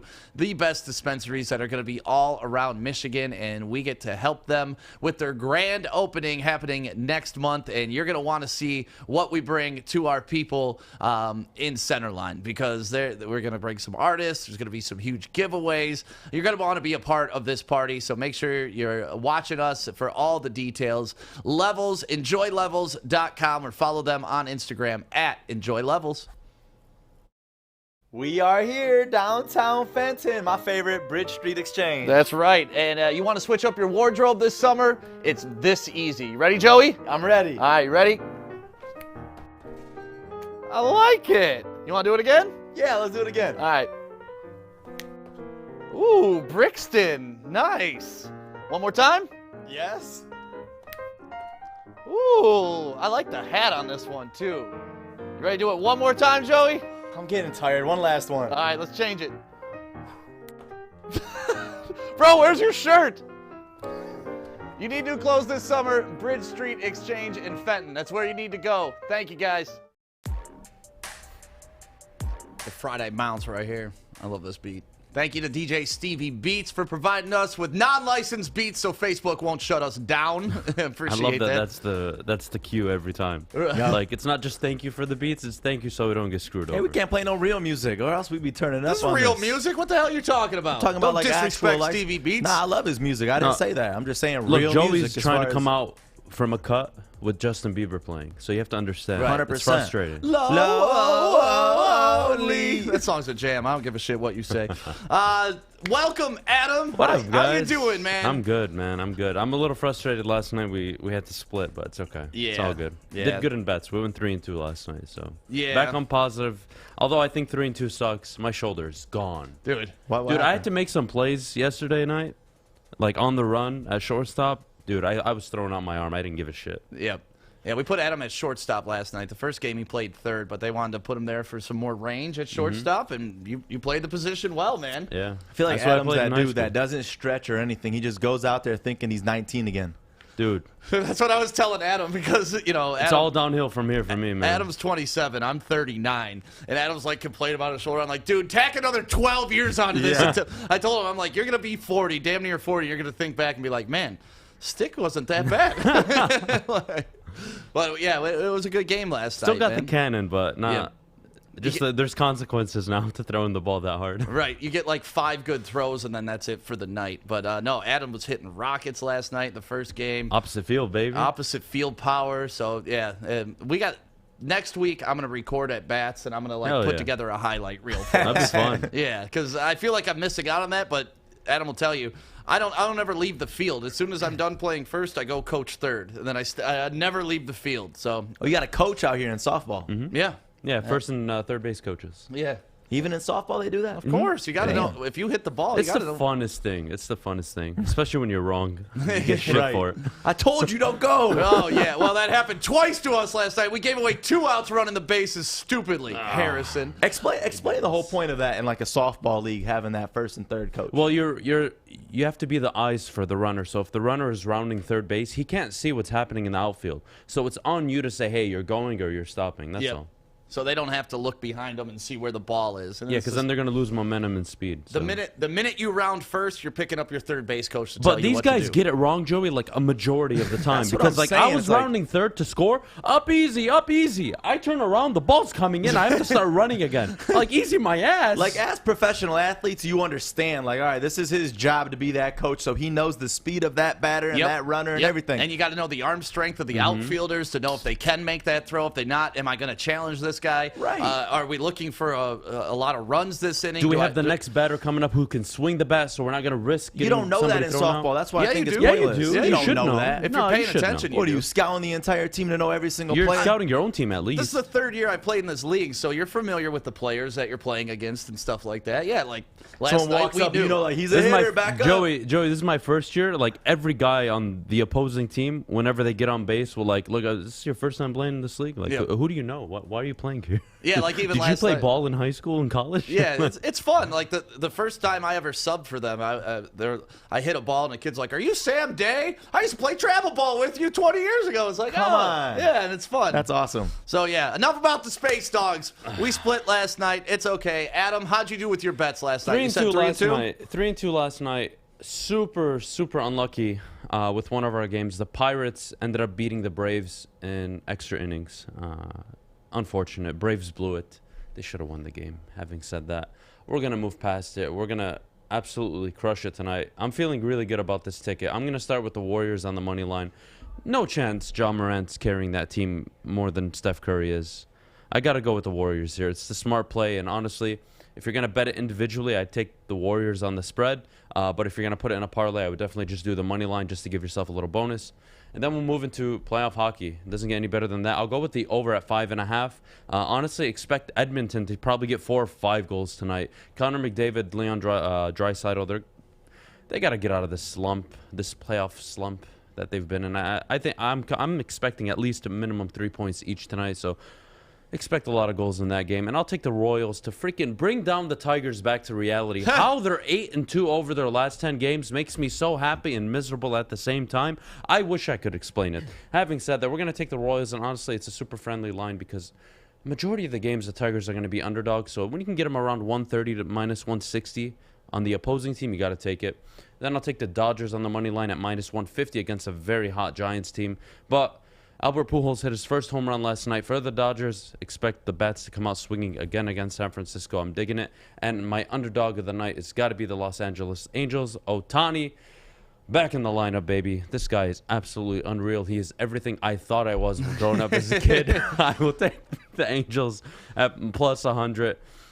I love it. I missed pretty bad last night, putting $200 on it. Having said that, can we see Fish? Can you go to Fish why camp? are you even on me if Fish is doing this? This is always every single day. This is Fish. And it's a deep fly ball, Fish. He's rounded first. Are you golfing or batting? Yeah. What are you shanking? You're supposed to be running. You're supposed to be running to first base, Fish. What the hell's going on today, Fish? This is going on while Adam's trying to give his bets. This is why I'm not focused. Go ahead, Adam. Let's get back to the Anyways, bets. that's my ticket for the night. I really feel good about it. If you're going to bet all those games individually, which I always recommend, please, please, please bet the Warriors game individually on the spread, not the money line. You'll make more money doing that. And that's it. That's it. I can't. How are you focusing? I can't. Do you see what's behind the scenes? The worst thing is that it's right in front of me. Like as I'm looking at the camera, the kid is right there doing it. Like what do you want me to do? Here you go, Fish. Here's the pitch. Ah, get on it, ball. Woo, Fish, you got a hold of that one, buddy. God, man. Nice hit, baby. Adam, thank you for coming on with your bets. Appreciate it. Always fun talking Space Dog softball with you. And, I have to bring it up. Russell Westbrook. Yeah, absolutely. I tried to tell y'all. He killed it last night. I tried to tell y'all. I gotta say, he did everything you'd want him to do. He stayed out of his team's way. He let them do the job for him. He rebounded. He didn't shoot threes, which was amazing. He only attempted one. That was so impressive. He was self-aware last night.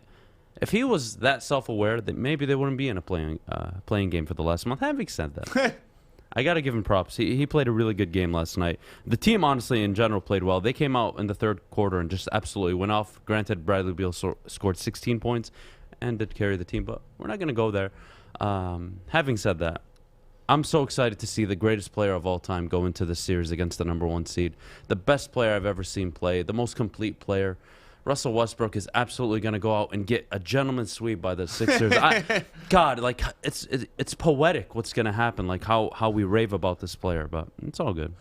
I'm excited about it. I'm going to give him his props for last night. That was a great idea you just put up there on the chat. I don't want to mention what it was, but that was a great idea. And then Bo's comment 2 comments ago. Can you throw up Bo's comment from 2 comments ago? Because I thought this was awesome. I wasn't paying attention. Oh, yeah. Mic'd up Adam for a softball game. You don't want to hear it. Dude, yeah, I'm worried we're going to get in a fight because Adam's just like... I talk shit. He doesn't know anybody. He's like, hey, you play like shit.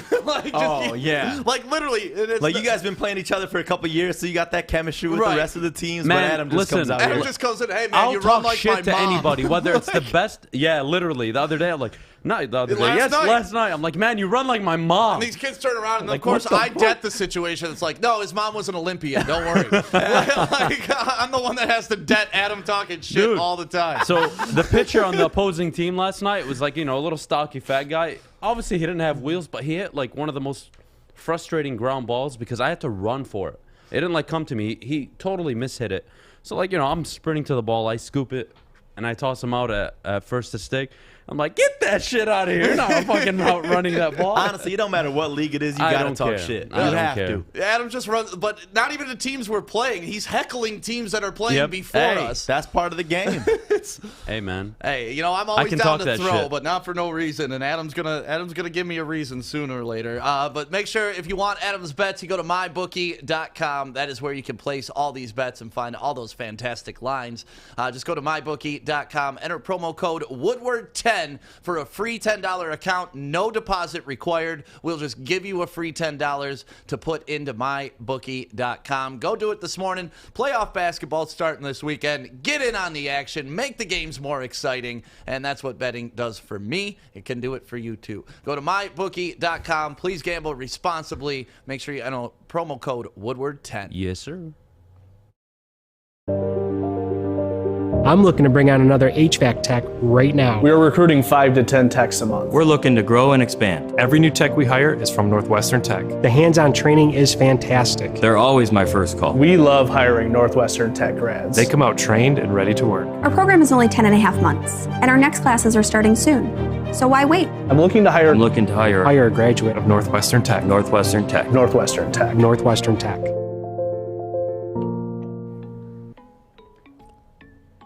Welcome back to the Morning Woodward Show, live on the Woodward Sports Network, Detroit's all-digital sports network. Thank you guys for waking up with us this morning. I feel like this is going to be a good weekend, man. The energy going on in the chats today. Everybody's having fun. We're feeling good. Playoffs are here. Weather's nice. It's Michigan. I got my Dan Campbell kneecap shirt on, which you can get right now at woodwardsports.com. If you want this T-shirt, the Breakfast of Champions, whole caps, 100% whole caps, rebuilding since 1957, Detroit Lions football, and a little bit of drama going on with the Lions. And this is the first, I don't want to say misstep because it's really not that big of a deal, but it's the first non-direct comments about how we're going to proceed next year from the coaching staff. And Corey, since you are our Lions insider and you're in the Pro Football Hall of Fame. Hall of Fame. Hey, I'm putting you in the Hall Riders of Fame. of America. Hall of Fame, soon to be. Same to me. To me, it's an accomplishment that you should wear proudly on your chest. But explain what the article was or what the quote was that leads us to thinking that there's some drama at the running back position. So apparently, Anthony Lynn, Lions offensive coordinator, told Chris Burke and Nick Baumgartner of The Athletic that he considers Jamal Williams an A-back. He said, Jamal is what I consider a classic A-back. I like to break the backs down into A and B. My A-backs are normally my bigger backs. They can run between the tackles, probably a little bit better than the B-back. They can also run the perimeter. I can leave those guys in there for all 3 downs. So from that, a lot of people are interpreting that, hey, Jamal Williams is going to be the Lions' feature back. I don't know if I necessarily agree with that, but I can see how if you read those comments, you would interpret it as such, because he just said Jamal Williams is a guy he can leave down there for 3 downs. He didn't say that about Swift. Yeah, to me, I think this is a non-starter conversation, to be honest with you. Like, Jamal Williams is not our lead back. DeAndre Swift is clearly the #1 running back in Detroit, and I was actually filling in for Fish yesterday on The Hook, and they were talking about, like, fantasy value and stuff like that, and Pro Football Focus doesn't have DeAndre Swift even ranked in the top 32 of running backs in the league, which is mind-blowing to me, because in any fantasy draft, and I know I'm talking fantasy football here, but it's always a reflection on their performance on the field, so I like to use that as a barometer. DeAndre Swift is a top 20 back, period. End of story. Jamal Williams is down at like 49-50. Like, he's like with an Anthony McFarland right now. That's where he's ranked, for Pittsburgh, and he's down on the depth chart because they just drafted Najee Harris. So to me, I don't understand why people are reading so much into this quote. I like what your take on it. Like, yes, he's the prototypical guy to where he's a big body guy. He could be a 3-down back, but that's not what we're going to be running here, essentially. DeAndre Swift creates so many matchup problems with linebackers, splitting them out, putting them on a safety. Like, it just, I don't like when people take a nugget and turn it into a monster. And here's the other part of that, where he talks about what his idea of the B-back is. My B-back comes in. He's the guy that sometimes I want to use in space more.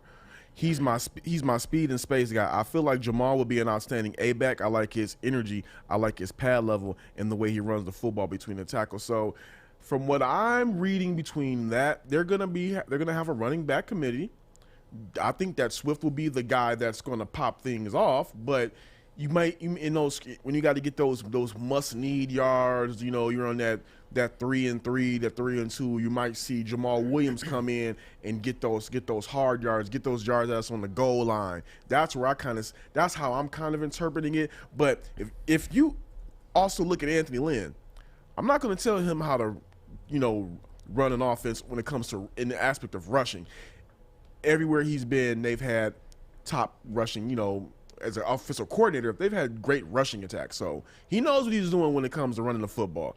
But Swift has got to be a starter. I mean, we haven't seen Jamal Williams in a Lions uniform, obviously. So for this conversation even to be a thing and us being confident and happy having DeAndre Swift going into the season, for them to have this conversation makes me even happier that there can even be that discussion of Jamal Williams being that possible number one back.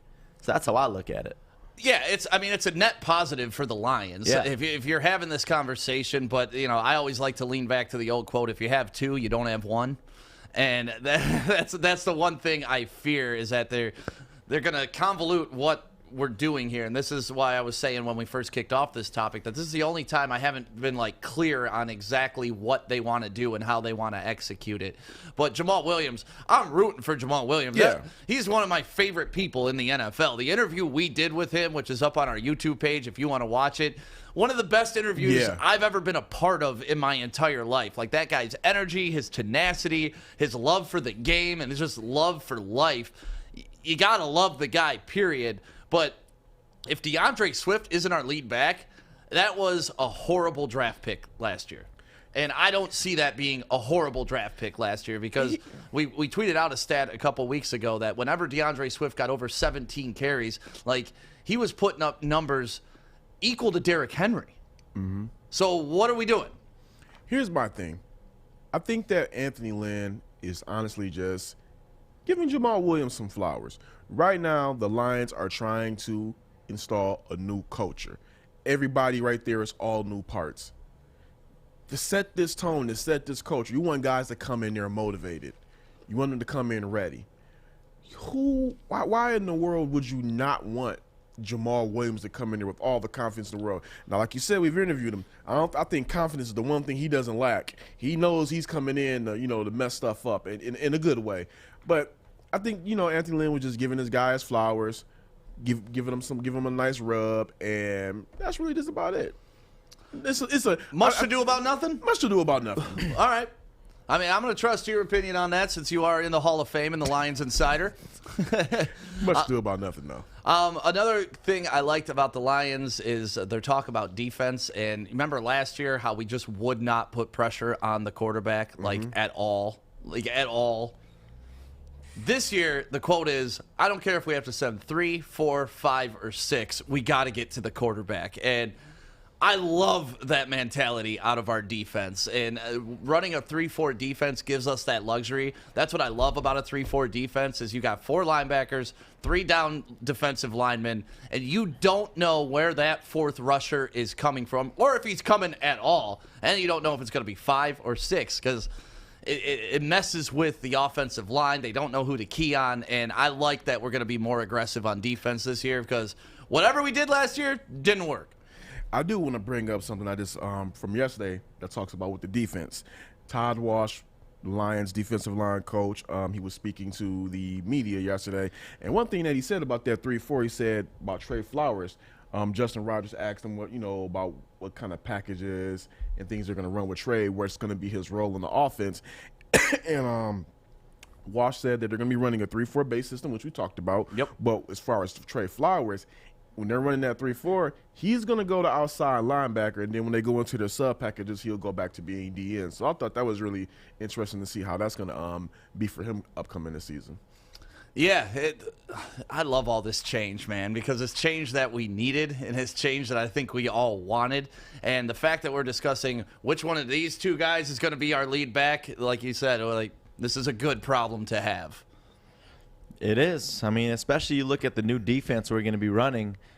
Historically, you look back at the Lions' defense, and we never were that team that was really sending the heat, and it was I feel like a predictable defense. It was a bend but don't break defense. It was. And we broke a lot. Right. We broke a lot. Right. We forgot the latter part of the bend but don't break. We bent, then we got broke. And bent even more. Yes. Another thing that I think Anthony Lynn just did right there? Dan Campbell, it really just came to me.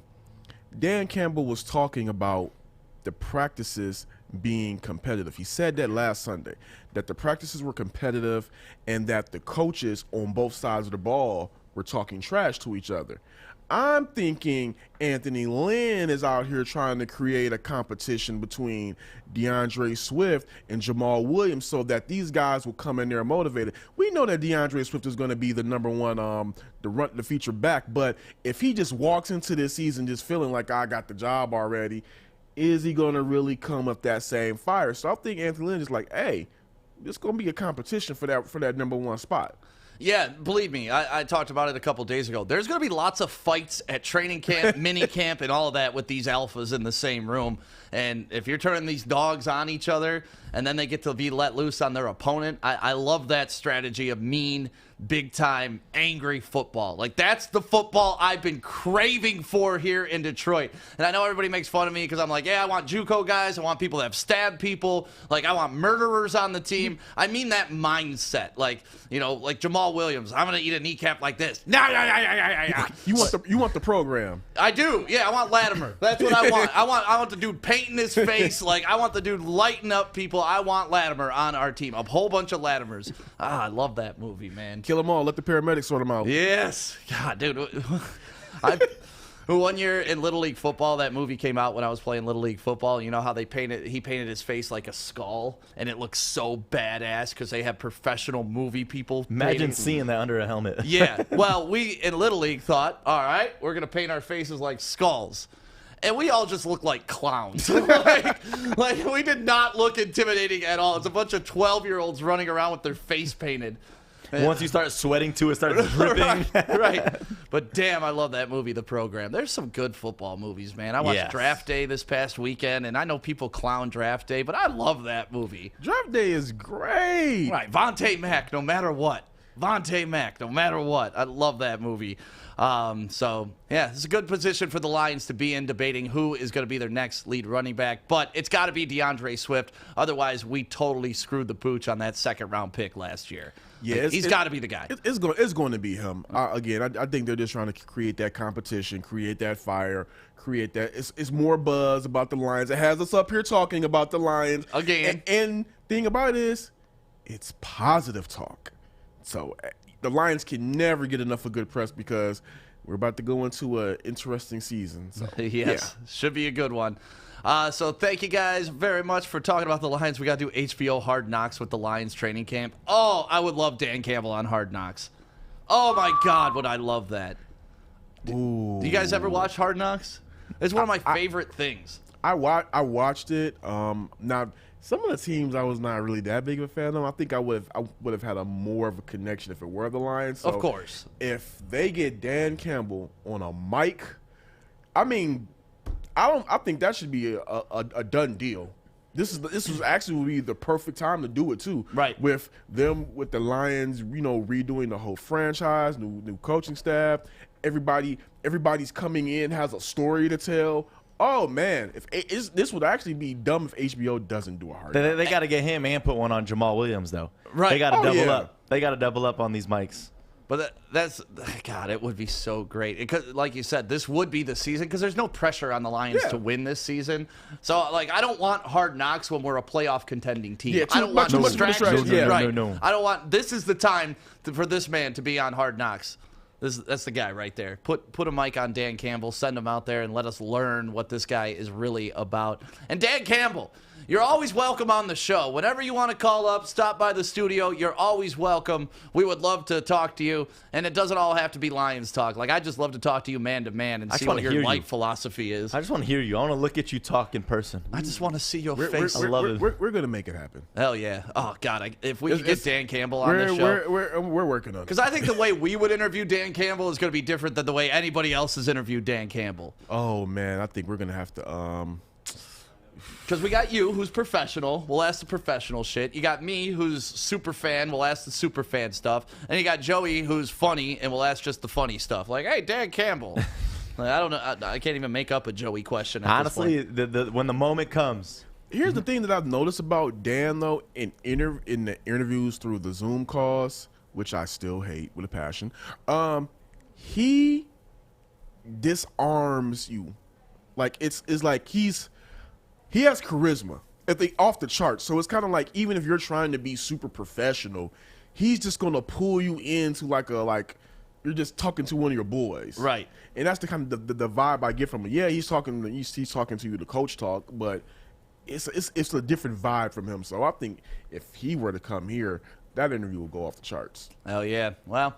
Hopefully, HBO chooses the Lions for Hard Knocks. That would be massive entertainment. And hopefully you call Hall Financial. If you are paying over 3% in your mortgage, we want to take care of that, get you some free money, save you some money that you're already spending. Like, you're already putting this money towards interest. You don't need to do that. If you're over 3%, make sure you call Hall Financial or go to their website, davidhallmortgage.com. Let them know that Woodward Sports sent you. They'll give you a free 5-minute evaluation on your current home loan and see how much money they could save you. Who couldn't use a little bit extra money this summer? Because it's a hot boy summer. You know how we're going to do it. Lower payments, better options, more personal attention. Hall Financial.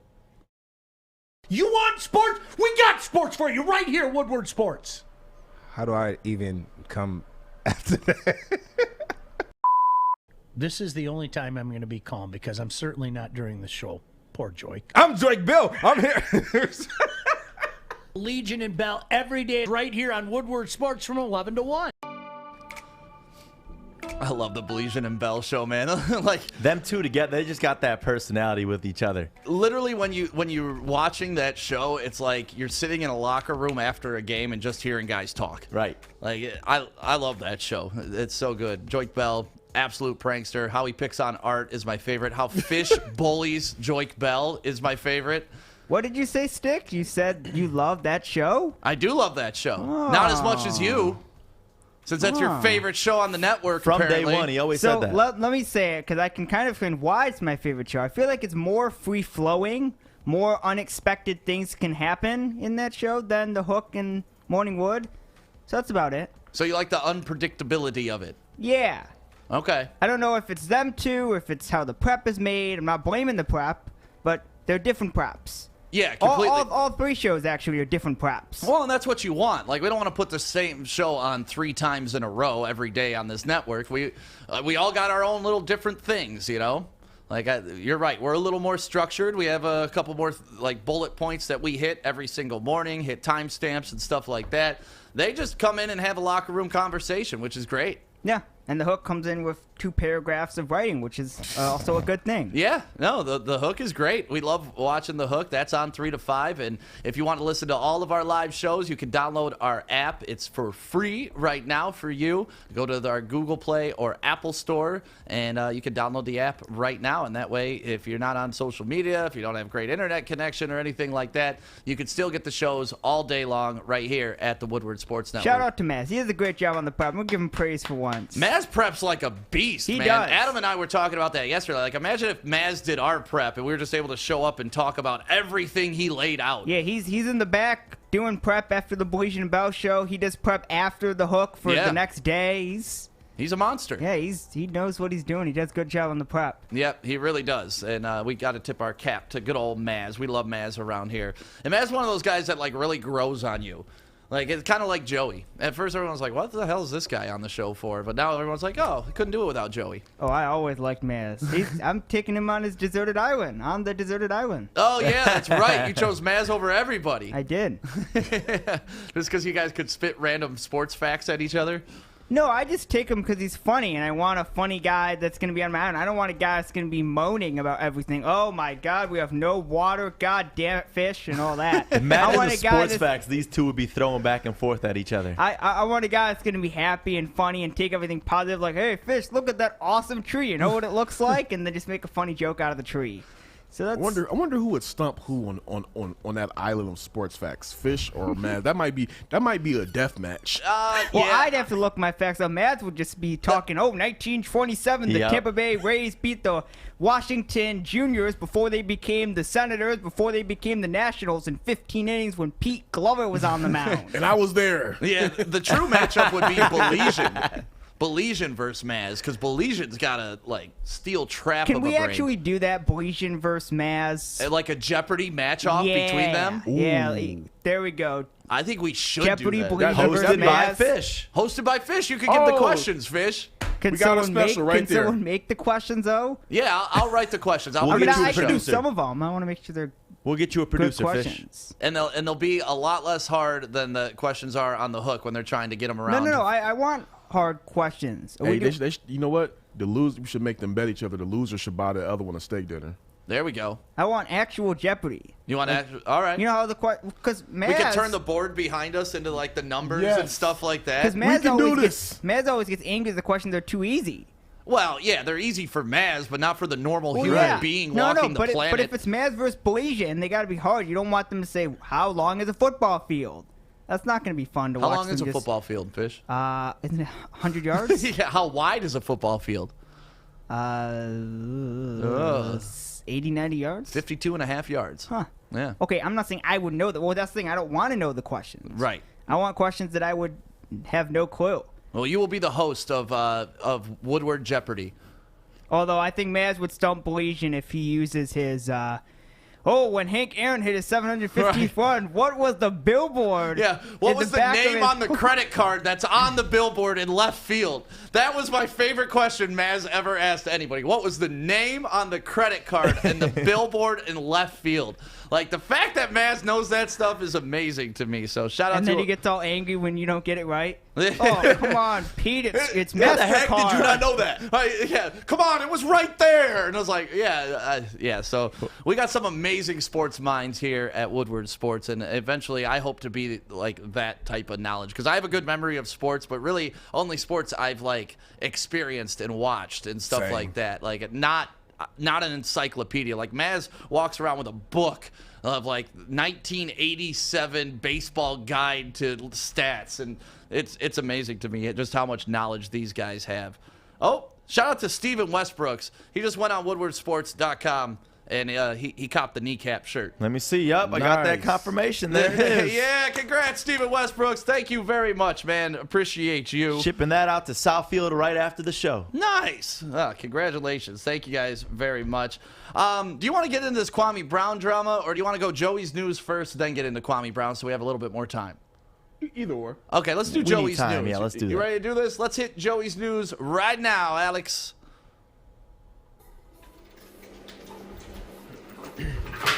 Morning, Art. Morning, D-Mac.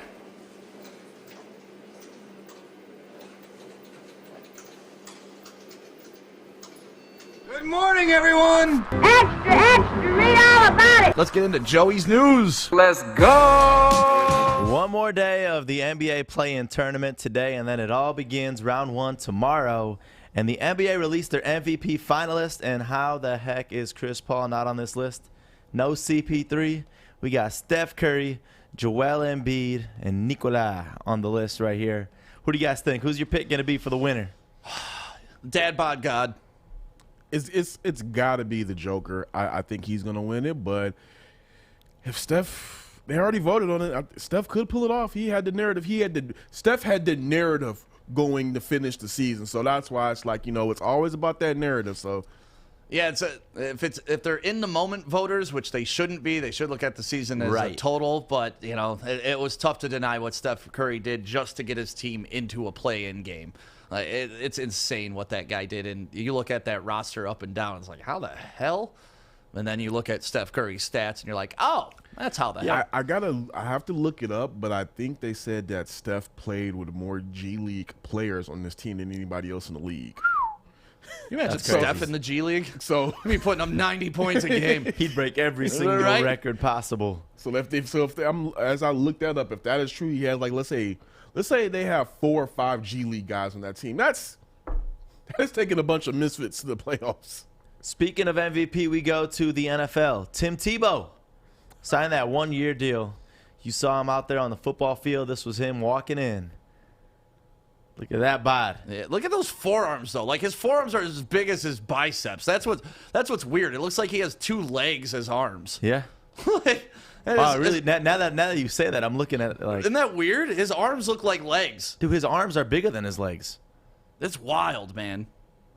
It's a big boy right there. Yeah, it is a big boy. It's a big boy. Congratulations, Tim Tebow, and good luck to you, sir. In this hell of a career that he's Corey about to have. hates it so much that Tim Tebow. I don't hate it. No, that's how I know you're lying. That's how I know you're lying. They have a. I mean, it is rare that you can get a tight end and a team chaplain in one. Dude, I want to see a 30 for 30 on Tim Tebow's Florida Gators team. Like, think back of who was on that roster. You have Aaron Hernandez, a murderer. You got Tim Tebow. You got, like, Pouncey brothers. The Pouncey brothers. Like, what a great team that was. No wonder they won championships. And then we go to the NHL. Playoff hockey has begun, and Paul Byron scores a shorthanded goal on his knees. Late in the third, Montreal ended up getting the W with this goal. Game 1 versus Toronto Maple Leafs. Power play, and it's Matthews in. Drops through Thornton, checked on the play, and turned back by Armia with speed. Paul Byron gets there, done, scored! What a brilliant goal by Paul Byron, shorthanded. That is a freak of nature right there to be able to do that. Crazy. Crazy shot. And then the Detroit Tigers prospect Riley Green hits 2 home runs yesterday, and the Twitter world is going crazy saying that he's got to be called up to the Major League. Zangi offers up. Green shoots one out to left. Going back is Cortez. Turns around, looks up, and Green does it again. Touch 'em all time. Riley Green. That's his second of the night, his third on the year. Make it 10. Nice. You're starting to see it with these young prospects. You know, you're starting to see a lot of them. I mean, thankfully now the Tigers are starting to turn around in the season because we started out pretty good. Then we went non-existent, and now last 10 games, 8 wins. Yeah, it's baseball, man. Ebbs and flows. You got to stay with the team. 162 games is a lot of games to play. It's not like basketball. And right. It's definitely not like football where, you know, it's crazy when you do the math. Like a 4-game losing streak in football is like losing 40 games in baseball. Like everything's times 10 essentially for baseball. So if you lose 1 game in the NFL, it's like losing 10 games in major leagues. Wild. That is crazy to think about. Yeah. I mean, even basketball, you know, it's like times 2. 6. It's half. Basketball plays half the games that MLB plays. No, I meant basketball, football. Oh, yeah. Football? Yeah, for sure. It's crazy. It is. That's why every football game matters, and that's why football is probably the best sport out there right now, because every game is essentially a playoff game or means a lot to your season. And the craziest play ever right here. The batter hits the ball pitched to him, as well as the foul ball from the field next to him. I love Little League Baseball, I know, man. little ass kid. Right. The dad. 2 hits in 1 right there. That's crazy. Like, that timing has got to be so on the spot, right, to be able to do that. Right. You can never replay that again. Nope. And someone then, mentioned it's like Randy Johnson when he hit that bird. Like that's never going to happen again. Right. And then some good local news. Finally, been waiting to hear this. I thought we would hear this last year, but nope. Never, better late than never. All Michigan COVID-19 restrictions to be lifted on July 1st. And yes, this means everything starting with June 1st. All outdoor capacity limits, including stadiums, will be pulled on June 1st. 50% will be allowed at indoor gatherings, weddings. I know me going through this wedding planning right now, and Adam as well. Like, this is going to definitely make a difference, and hopefully. Oh, I didn't even think about that, man. Yeah. Like, oh, yeah. Has that been an issue, planning your wedding, like not knowing what the hell? Yeah. I haven't been able to send out invites for that reason. Wow. Because you don't know how many you're allowed to invite. I just thought I wasn't invited. I mean, this is the thing. You don't want to go ahead and invite thinking that it's going to be full. And, I mean, my wedding is probably going to have like 600, 700, 800 people. Then you got to tell people. You're going to have 800 people at your wedding? 6, 7, 8. I don't know yet. Ooh, I haven't even gotten that far. Concert. Literally. But, like, you don't want to do that and then have to tell people, oh, sorry, we can't have you at this list. How do you start eliminating people? That's why I did a destination wedding, because my list was getting out of control and I could not afford it. Like, it was just like, all right, the catering for this shit's going to be 20, 30 grand. Like, there's no way I can afford my wedding if I had it here in Detroit. Yep. What's up, Fish? Tim Pierce is 10 over par. He's through 6 holes today. Ooh, so he's +3 over 6 today? Yes, he is +3. Yes, +3 through 6. Yeah, so Tim Pierce is the guy we brought on yesterday. He's playing in the PGA Championship round right now. He started out the day +7, which was 5 strokes above the cutoff line, which is sitting at +2 right now. So we're still rooting for him, but that is a tough damn course, and it's even cool that he gets to be out there. Well, it seems harder today because the guy who was leading Corey Counters at 5 is now 1. Under par. Okay. When did he tee off? They teed off this morning. When did he tee off yesterday, though? He teed off in the afternoon yesterday. Okay, yeah, that wind is crazy. So they said on the that morning course. would be easier, and it is not easier because the leader is 4 over. So. All right. And that is all I got for Wait. you. Wait. No, you missed one story. We go out to Jimmy John's Field. Where's the city? Sterling Heights. Jimmy John's Field. No, is in it Sterling? Is that That's Sterling Clinton Heights? Township area. Utica. In Utica. Utica, that's right. For Orchard Lake St. Mary's versus Brother Rice that happened yesterday. Let's watch the highlights. So here's Ike Irish, already with an RBI and a double today, trying to provide the game winner through the right side, and he does it. Ike Irish wins the Catholic League title for Orchard Lake St. Mary's. Back-to-back titles for OL, SM, and walk-off fashion in the 8th. Those pile-ups are always fun. You hear the crowd? Now I hear them. Look at all the What a trash job by talking Orchard too at Lake the St. end. Mary's. Yeah, watch this kid dance. He any does the handshakes shush. today. He does the wave. We had him this morning. This is my favorite dance, too. You like that dance? Yeah, it looks sweet. I can't do it. On and popping, as they say. I don't think there's going Well, to be here any he goes. handshakes today. St. Mary's. And a little wave for you. Ike Irish. Who was that, Logan Paul? Ike Irish, man. That's young Logan Paul right there. No, what a fun game. Always a good rivalry, St. Mary's, Brother Rice. And the reason why it's a rivalry is because you never know who's going to win the games. Never. Nope. All sports, too. They Yeah. always compete. Yep, that's why it was fun to watch that. Alex was out there producing. And shout out to Chad Bush in the prep. We got some big things planned for high school football this year, so make sure you're paying attention to Woodward Sports because we're about to change the game for high school football broadcasts. What's up, Fish? Is Chad Bush commentating for Michigan High School Athletic Association or just St. Mary's? We did do some MHSAA games together for basketball, but this was just for the Catholic League. Not specifically St. Mary's, because he does other games too, right, Alex? You guys did the game prior, right? Yeah, we did the lower division earlier in the day, which was also a walk-off win for Liggett. Liggett? Oh, nice. Yeah.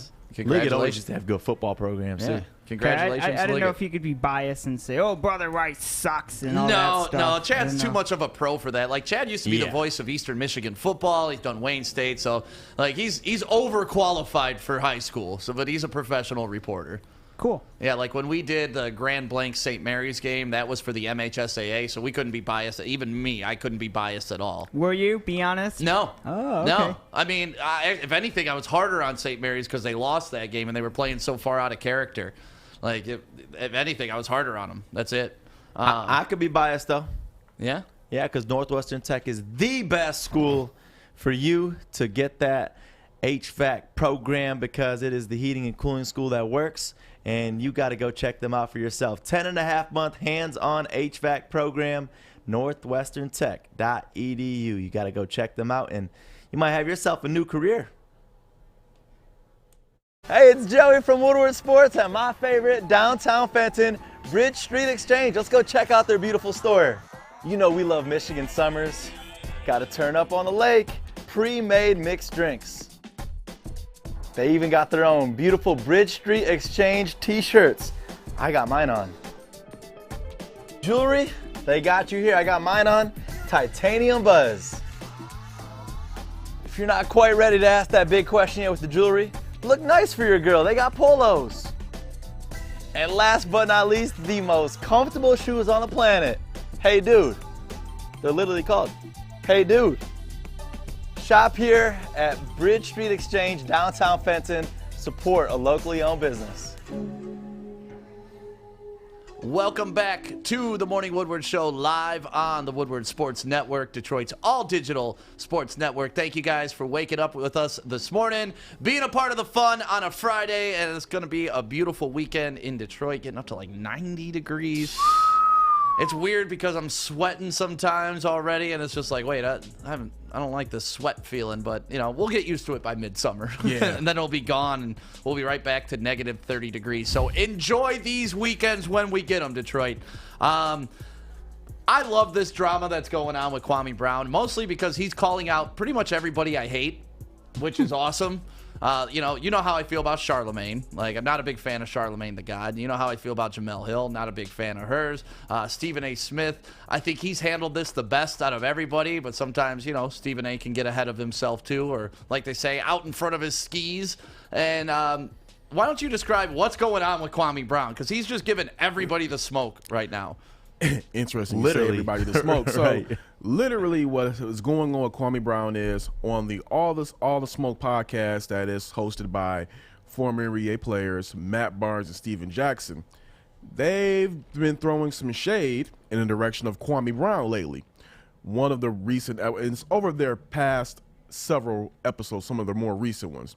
One of them, when they had Jeannie Buss on there, she was discussing the trade that landed Paul Gasol to the Lakers, and she was going in about how, they traded Kwame Brown and this, that, and the other for Paul Gasol, and then Steven Jackson cut her off. It's like only one player should it. They only traded Mark. So it was kind of like that little dig right there. Then they interviewed Gilbert Arenas on a later episode. With Gilbert Arenas, he was talking about his arrival to the Washington Wizards and how when he got there, Kwame Brown looked like he lacked confidence, like he was shook, everything wasn't all the way there. And he said he blamed Michael Jordan largely for that. And I believe you can blame Michael Jordan for Kwame Brown. Kwame Brown was the number one draft pick, first number one draft pick out of high school. And as Gilbert Arenas said, he's seen the guy play in practice. The guy can play. It's just that when you're drafted by Jordan, who didn't want you, and he's killing you every day in practice, that's going to shake the confidence of any teenager. You're a teenager, and Michael Jordan is chewing your ass out every single day. That's going to affect anybody. But he said that he felt that had Kwame Brown been drafted by a different team, he would have had a better career. Matt Barnes, Steven Jackson had their little snickers, their facial expressions, and everything like that. So Kwame Brown just stood up for himself and went on a tirade. I'm not going to get into the personal comments that he said. I believe that is I want to steer away from that because not necessarily because of the language, but some of the stuff that was used, I don't think it should. Oh, we're about to play some videos that have some language in it, and him calling not out people. Not necessarily the language, but yeah, just like I don't want to get into the whole talking about what happened with people's wives and what they do in their personal life like that. Yeah. I want to kind of steer away from that. But Kwame Brown does have a point in this. He's taken this for 2 decades. He can't help that Jordan picked him number one and that Jordan didn't want him because that was part of the thing that Kwame Brown talked about. He was drafted by number one, but Jordan was going to try to trade him to the Bulls to get Elton Brand. That was supposed to be the whole play. And the A. Poley and the Wizards owners nixed that. So Jordan took his frustration out on Kwame. And as we've seen, Jordan can be rough on players. Yeah. And listen, it got him championships, but that's when you're dealing with professionals. And the NBA back then wasn't a bunch of 19-year-olds running around. Like, it was grown-ass men, so you can be a little bit harder on grown-ass men than you can be on 19-year-olds. But here's Kwame addressing Charlemagne the God, who called him out and called out Kwame's family because his dad and brother were accused of rape, or they actually raped somebody. This clip I'm cool with. When he's giving Charlemagne the smoke? Yeah, this clip I'm cool with. All right, so this is what he had to say to Charlemagne. And you got your own body and your own penis that allegedly you used to rape a girl, you punk bitch. And you so protected, you bald head, weasel face, bleach face motherfucker, that nobody taking you off air for raping a girl. But you get up on camera talking about protect all women. And now a man finally calling your bitch ass out. Now I'm violent from my truck. I'm a violent guy from my truck talking on the phone. Fuck out of here. See you on YouTube, bitch. See you on YouTube, bitch. But, I mean, listen, you know how I feel about Charlemagne. Yeah. Like, he's a clown. He's an absolute clown. But for me, I don't have any problem with Kwame Brown or even his personal stuff I didn't want to get into. I don't have a problem with any of it because everybody has a breaking point. Yep. This guy, okay, he did not live up to being the number one draft pick. I think that's fair to say. Yeah, that's fair. Okay. But lots of guys haven't, though. Yeah. Like, there's a guy named Anthony Bennett, Joe Smith. Those guys didn't live up to number one potential. Greg Oden. Yeah, Definitely Greg So Oden. it's like Sam Bowie? Yeah, so it's like there have been, but when you want to call him a bust, it's like it's hard for me to call him a bust when he played 12 NBA seasons and made over $64 million. And that sounds very familiar because that's exactly what Jalen Rose was saying to Stephen A. Smith when they were talking about this. And here's a clip of Jalen explaining how if you play in the NBA for 10 years, you're not a scrub. You may not be the #1 overall pick that everybody expected, but let's hear it from Jalen. He's not living up to expectations? I don't want to get away from what we're talking about because that's what makes this. Oh, I'm staying on the point. I'm right here. Form. But there's a difference between reporting what you see in the box score at the game or calling someone a scrub. Like, if I make. But he is a scrub. Not if he's a scrub. And you know it. Kwame Brown may be a scrub compared to Shaquille O'Neal. And if he's able to maintain one of those jobs for 10 years, there's no way he could be a scrub. Relatively, he's a scrub. No, What? No, he What? can't be. Did you just say that with a straight face? Did you just say that with a straight face? Do you guys realize that somebody's paying him millions of dollars to play basketball? Unfortunately, they are. Okay. Jalen, answer my question. Why do you think the guy that's 10 through 15 on the bench is able to have a long career? Answer my question. He's got to have. So there's Jalen Rose pretty much saying exactly what you were saying. And Corey. that's the point. If he's in the league for 10 years, dude can ball. And also, too, it's not necessarily what was said, it was who said it. Right. Now, if they're analysts saying it, just in general, I mean, he's been quiet this whole time. All right, he's probably not going to say it he's probably not going to say anything. Kobe Bryant, late great Kobe Bryant. Kobe went at him publicly, but again, it's Kobe. And Kobe didn't call him trash. Kobe just kind of said, hey, this is what I had to deal with. He's not going to say nothing about Kobe. But when you're Matt Barnes and Steven Jackson, then, all right, hold on. Wait a minute. First off, NBA is supposed to be a brotherhood, right? That's what they always say. These two guys went on their podcast, one of the hottest podcasts out right now, and dissed one of their fellow NBA players. Heck, Steven Jackson was his former teammate. Right. So that right there I thought was kind of crazy. The second thing is, even though Steven Jackson has he's averaged double-digit points for his career, over about 15 points for his career, had like 4 seasons where he averaged over 20 points. So he wasn't a bad player. Good sixth man. Yeah, good rotation guy, good sixth man. But he only made $4 million more than Kwame Brown. Then you go to Matt Barnes. Both Matt Barnes and Kwame Brown averaged single digits, and Kwame Brown doubled what Matt Barnes made in his career. All those guys have been journeymen. Matt Barnes had been on 10 different teams. Kwame Brown has been on 7. Steven Jackson's been on 8. So all those guys have been journeymen. So wait a minute, you guys did not have these careers where you guys are talking like you guys are Hall of Fame. You guys are about to get voted in the next class, and y'all bringing me up out of nowhere. Well, I'm minding my own business. So I can definitely understand why Kwame Brown went on a tirade he did. It was no reason to snicker and throw the shade at him the way that they did. And then down there backtracking and throwing, hiding their hands. I wasn't a fan of it, but yeah, if you make a statement, stand by it. Like, listen, I'm up here saying shit all the time, and you know what? I say it because I believe it. And if somebody wants to challenge me on my opinion, I'll have that conversation, but I'll also have reasons why I have that opinion to where we can at least, meet in the middle, hopefully. And Kwame Brown, like, these guys said something, now they want to back off because they're getting their card pulled in front of everybody, and it really shows who they are as men. And if I'm Kwame, I'm going to keep going at these guys because, like you said, he's heard it for 12, 13, 14, 15 years and out of these guys. Nothing. Right, he just took it. I just think his boiling point was, hey, you guys were average NBA players, and you're talking about me because you don't see the GOATs coming back and like, well, that Kwame Brown, man, he was really this. And I think, one thing I do say is I do love the All the Smoke podcast. I think it's a great show, but I will say that Steven Jackson and Matt Barnes are kind of like having revisionist history about how great they were. And when you were talking about everybody else like you're that guy, y'all got to pull back a little bit because y'all really Stephen Jackson, you were a good guy. Matt Barnes, you weren't really that guy. Man, Stephen Jackson, how would that ass whooping taste when we beat that ass with the Pistons? Like, come on, man. I saw you at the Malice at the Palace trying to beat up dudes in the stands. Like, you ain't shit to begin with. So how you coming at Kwame Brown? One more person I want to touch on. Kwame Brown going at Jemele Hill, who obviously she was on ESPN, then they got rid of her because she's an idiot. But let's hear what she has to say. She's not an idiot. She an idiot. She's not an idiot. She an idiot. Jemele Hill, an educated black woman that hang around all motherfucking white people. I done seen your pictures.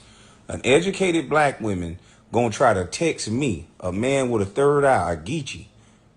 You wanna tell me that you say I choose violence. What the fuck does that mean, ma'am? I'm a black man in America, and you're gonna put I choose violence this weekend and then turn around and say, oh, I didn't mean you choose violence or chose. What the fuck are you talking about? That don't make no motherfucking sense. You keep perching and putting me in your business when I don't got nothing to do with you, man. I know your kind. You a code switcher. I know your kind. You talk black, but everything about you white. You get mad at white women for code switching and cultural appropriation, but you a black woman that probably, like Stephen A., peel your ass back and there's a Becky up under you too. Because that was uncalled for, man. I'm sitting here talking about how the media is demonizing black males, and it's interesting your choice of words was violence. See, y'all been able to disrespect black males with no recourse this entire time. Yeah, but that's over with. So, Corey, you said you watched all these. How do you feel about what he said about Jemele Hill? I mean, he went at her because he misinterpreted a quote that she tweeted, right? Yeah, so if you watch Game of Thrones, you are familiar with Cersei Lannister saying, I choose violence. Jemele Hill tweeted out, a picture of, I guess an iPhone thing, and it says, the person chose violence. And I think on this one, I'll just say Kwame unfairly went at her because he misinterpreted the joke that she was making. So that, for that one, I was like, But again, the guy right now, to me, whatever he says is kind of whatever. I don't care because he's taking so much crap for close. It's 2 decades ago he was the #1 pick, and he's still hearing it. Kwame Brown was nobody's radar, and then they brought him back up. They talked about him, and now they're wondering why he's mad. He's minding his own business. And he like he said, I have a 16-year-old son, and I have to hear my fellow former NBA players clowning me on the show that this guy, his son, probably watches with his friends. How do you feel about him, though, coming at her as a code switcher? If you peel back her wig, she's just like Stephen A. There's a white Becky underneath and all of that. I mean, to me, that takes it to the next level, right? That's what me and my friends and family would call kitchen table conversation. That is a conversation that I would have with, people like that off the air, because those are things that I don't like to speak about. Oh, all right. Well, damn it, Corey. That's why we're here. There are just certain conversations that if you can't speak about it on the show, you shouldn't speak about it at all. No, it definitely don't work like that. There are just certain conversations and language that I personally use amongst my friends and my people in my community that I just don't have on there, because everybody won't understand it. And trying to get people to understand those conversations is like talking to a wall. Yeah, well, it's good to have those conversations, though, especially with people you respect and that are actually listening to you. Yeah. Like you said, not like talking to a wall. But anytime, I mean, Kwame going at everybody. So if you want some smoke, talk shit about Kwame Brown. I love when this first popped off, all the news is like, Kwame Brown. I'm thinking in my head, like, Kwame Brown. I haven't heard this name in forever. Yeah, he was a Piston, too. Don't forget, he was a Piston. For like a year or two. Yeah, so we're going to be following that. It's been great drama to follow, at least. Yeah. It's always interesting and fun to see. So, Kwame Brown, keep it up, especially if you're going at people I don't like. I'm all for it, baby. And Charlemagne, you suck, too. Joey, you ready for Fish's Facts? Friday Fish's Facts? Friday Fish's Facts are always the best. All right, let's hit it, Alex. You don't fumble the ball at work. Hey, Drake Bell, Sean Baligian. See you guys next weekend.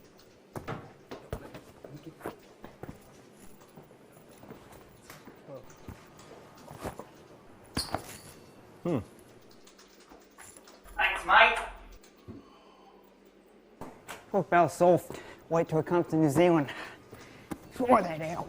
Is it time? Yeah, it is. Fish! Go fish. Fish facts. It's fish! All right, your favorite day of the week, Fish. It's a Friday, and you ready to rock?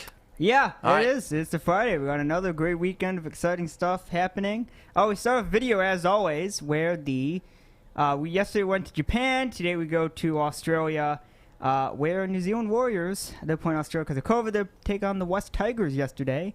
The guy you're going to see score a try is 18. Nice. He's 18 years of That age. boy's fast. So you were Jeez. talking about Mikey Tic Tac Go. This guy's born 2002. Good Lord, that guy's fast as hell, man. Boy's So- thighs, too. Some Yeah. tree trunks. Dude, Well, I always wonder, like, could you put some of these guys in football uniforms on the NFL field? They have. There's been a couple crossover players There have that been a come couple over. crossover. They really haven't succeeded, though. There was one guy that was really good at rugby, and they brought him over here to be a running back. I forget his name. Jared Hayne. Yeah, and he ended up being a kick returner, a decent kick returner. Yeah, he was okay. He's Yeah. back in rugby now. Yep. After his debacle. Valentine Holmes is the guy that tried to play for the Jets. Yep. He ended up getting cut. Now he's back playing rugby on the Cowboys. It's a not different Dallas game, Cowboys. obviously, Yeah. but yeah, you'd expect them to translate into American football, but they don't all the time. Most of them do for the money. Yeah, hell yeah. We go from Australia to Washington, D.C., where Daniel Gafford had 15 points, 13 rebounds, 5 blocks in 22 minutes. The Wizards are 18-7 with him this season. Damn.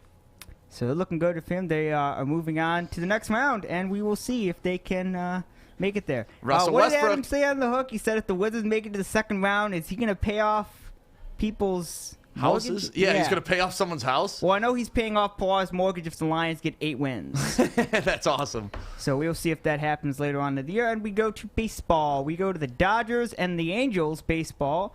Albert Pujols. Those are players with 1 home run for both Angels and Dodgers this season. Albert Pujols, 2021. Shea Halbrand, 2007. And Tim Walsh, 1996. All right. So, Angels and Dodgers, both homered for them. Going better than Miggy. That's the headline you put on that? I put that line on there. I wish we would have had him. Yeah, and for everybody watching right now, Fish now does He's his own 40 graphics. What is he, 41? Miggy? No. Pujols. Pujols? Yeah, he's like 97. Yeah, we should have had him. Yeah, I do my own graphics, but I don't. We got Jacob deGrom. 1 game of his MLB career with 13 plus 100 mile per hour plus pitches. Damn. He got 14 of them on the 26th of September 2020. That's crazy, man. You wish you could throw that fast, Fish? Yeah. Yeah, I do too, man. Like, the hardest I was ever able to throw was like 83, 84 miles an hour, and I felt like I was gunning it. I couldn't even imagine being able to throw over 100 miles an hour. We go to today, which is May 21. Yeah, it is. We go to a long time ago, 202 years ago, 1819, where the first bicyclist or swift walkers in the United States was introduced in New York City. Nice. Long time ago. Yeah. 1904, FIFA was introduced in Paris. Fédération Internationale de Football Association, which is now known as FIFA. I love the accent you got on there. And then we go to a birthday today. Art. I'm happy Art's here. We got a birthday for you, Art. I thought it was Art's birthday. I was like, 1957. Jesus, we missed Art's birthday. 1957 is hopefully Art's favorite guy. He does stuff with the UFC. Bruce Buffer. It is his birthday today. Don't say Bruce Buffer's quote or you will get happy sued. birthday to him. I will make sure not to. No, hey, Say it. You know the rules. Get on the couch, Art. I don't have a mic. Grab the mic. You know the rules. What are you doing? You produce a damn show. You know nobody's allowed to hop over people's shoulders like that anymore. I'm sorry, Dad. I'm sorry. All right. This thing's working. Just Is it call him working? Daddy. Did you know that Bruce Buffer The didn't heck? know his brother? Didn't know Michael Buffer? Didn't know Michael Buffer. Till years later after Michael Buffer got famous, and then he actually reached out to him, and that's how they connected. That is an interesting fact. Yeah. His dad was like, oh, yeah, you guys have the same name. I mean, the guy who's impregnating Buffers is he produces some good talent. Yeah. I really want to say the catchphrase right now. So Don't say it. We'll I'm get going to turn sued. this off. Yeah. I'm gonna just Fish, go ahead. One more. We have a wedding, Joe. We can't end off the week without a wedding. Heck yeah. Deion Sanders, 31 at the time, was Pilar Biggers in Paradise Island, Bahamas. Not the poorest on the hook from 3 to 5. At least I don't think so, unless maybe she changed her name. Maybe Anthony is or Antonio is Deion Sanders. That would be crazy. She's been keeping Deion Sanders from us this whole time. Should I ask her? Would she even? You should. I'm going to. Right. 1999 was the wedding, and those are the facts. Have a great weekend, and try to get some sleep because I won't. So get some sleep for me. Because I won't. We will. Art, you're in here. Let's talk some UFC while you're here. Got another fight card going on this weekend? Yes, huge one. Cody Garbrandt, Rob Font. A huge at-stakes fight in the bantamweight division. If you like watching dudes just swing and swing and swing, I do. Then it's the fight for you. It's going to be a slugfest. So you like swingers?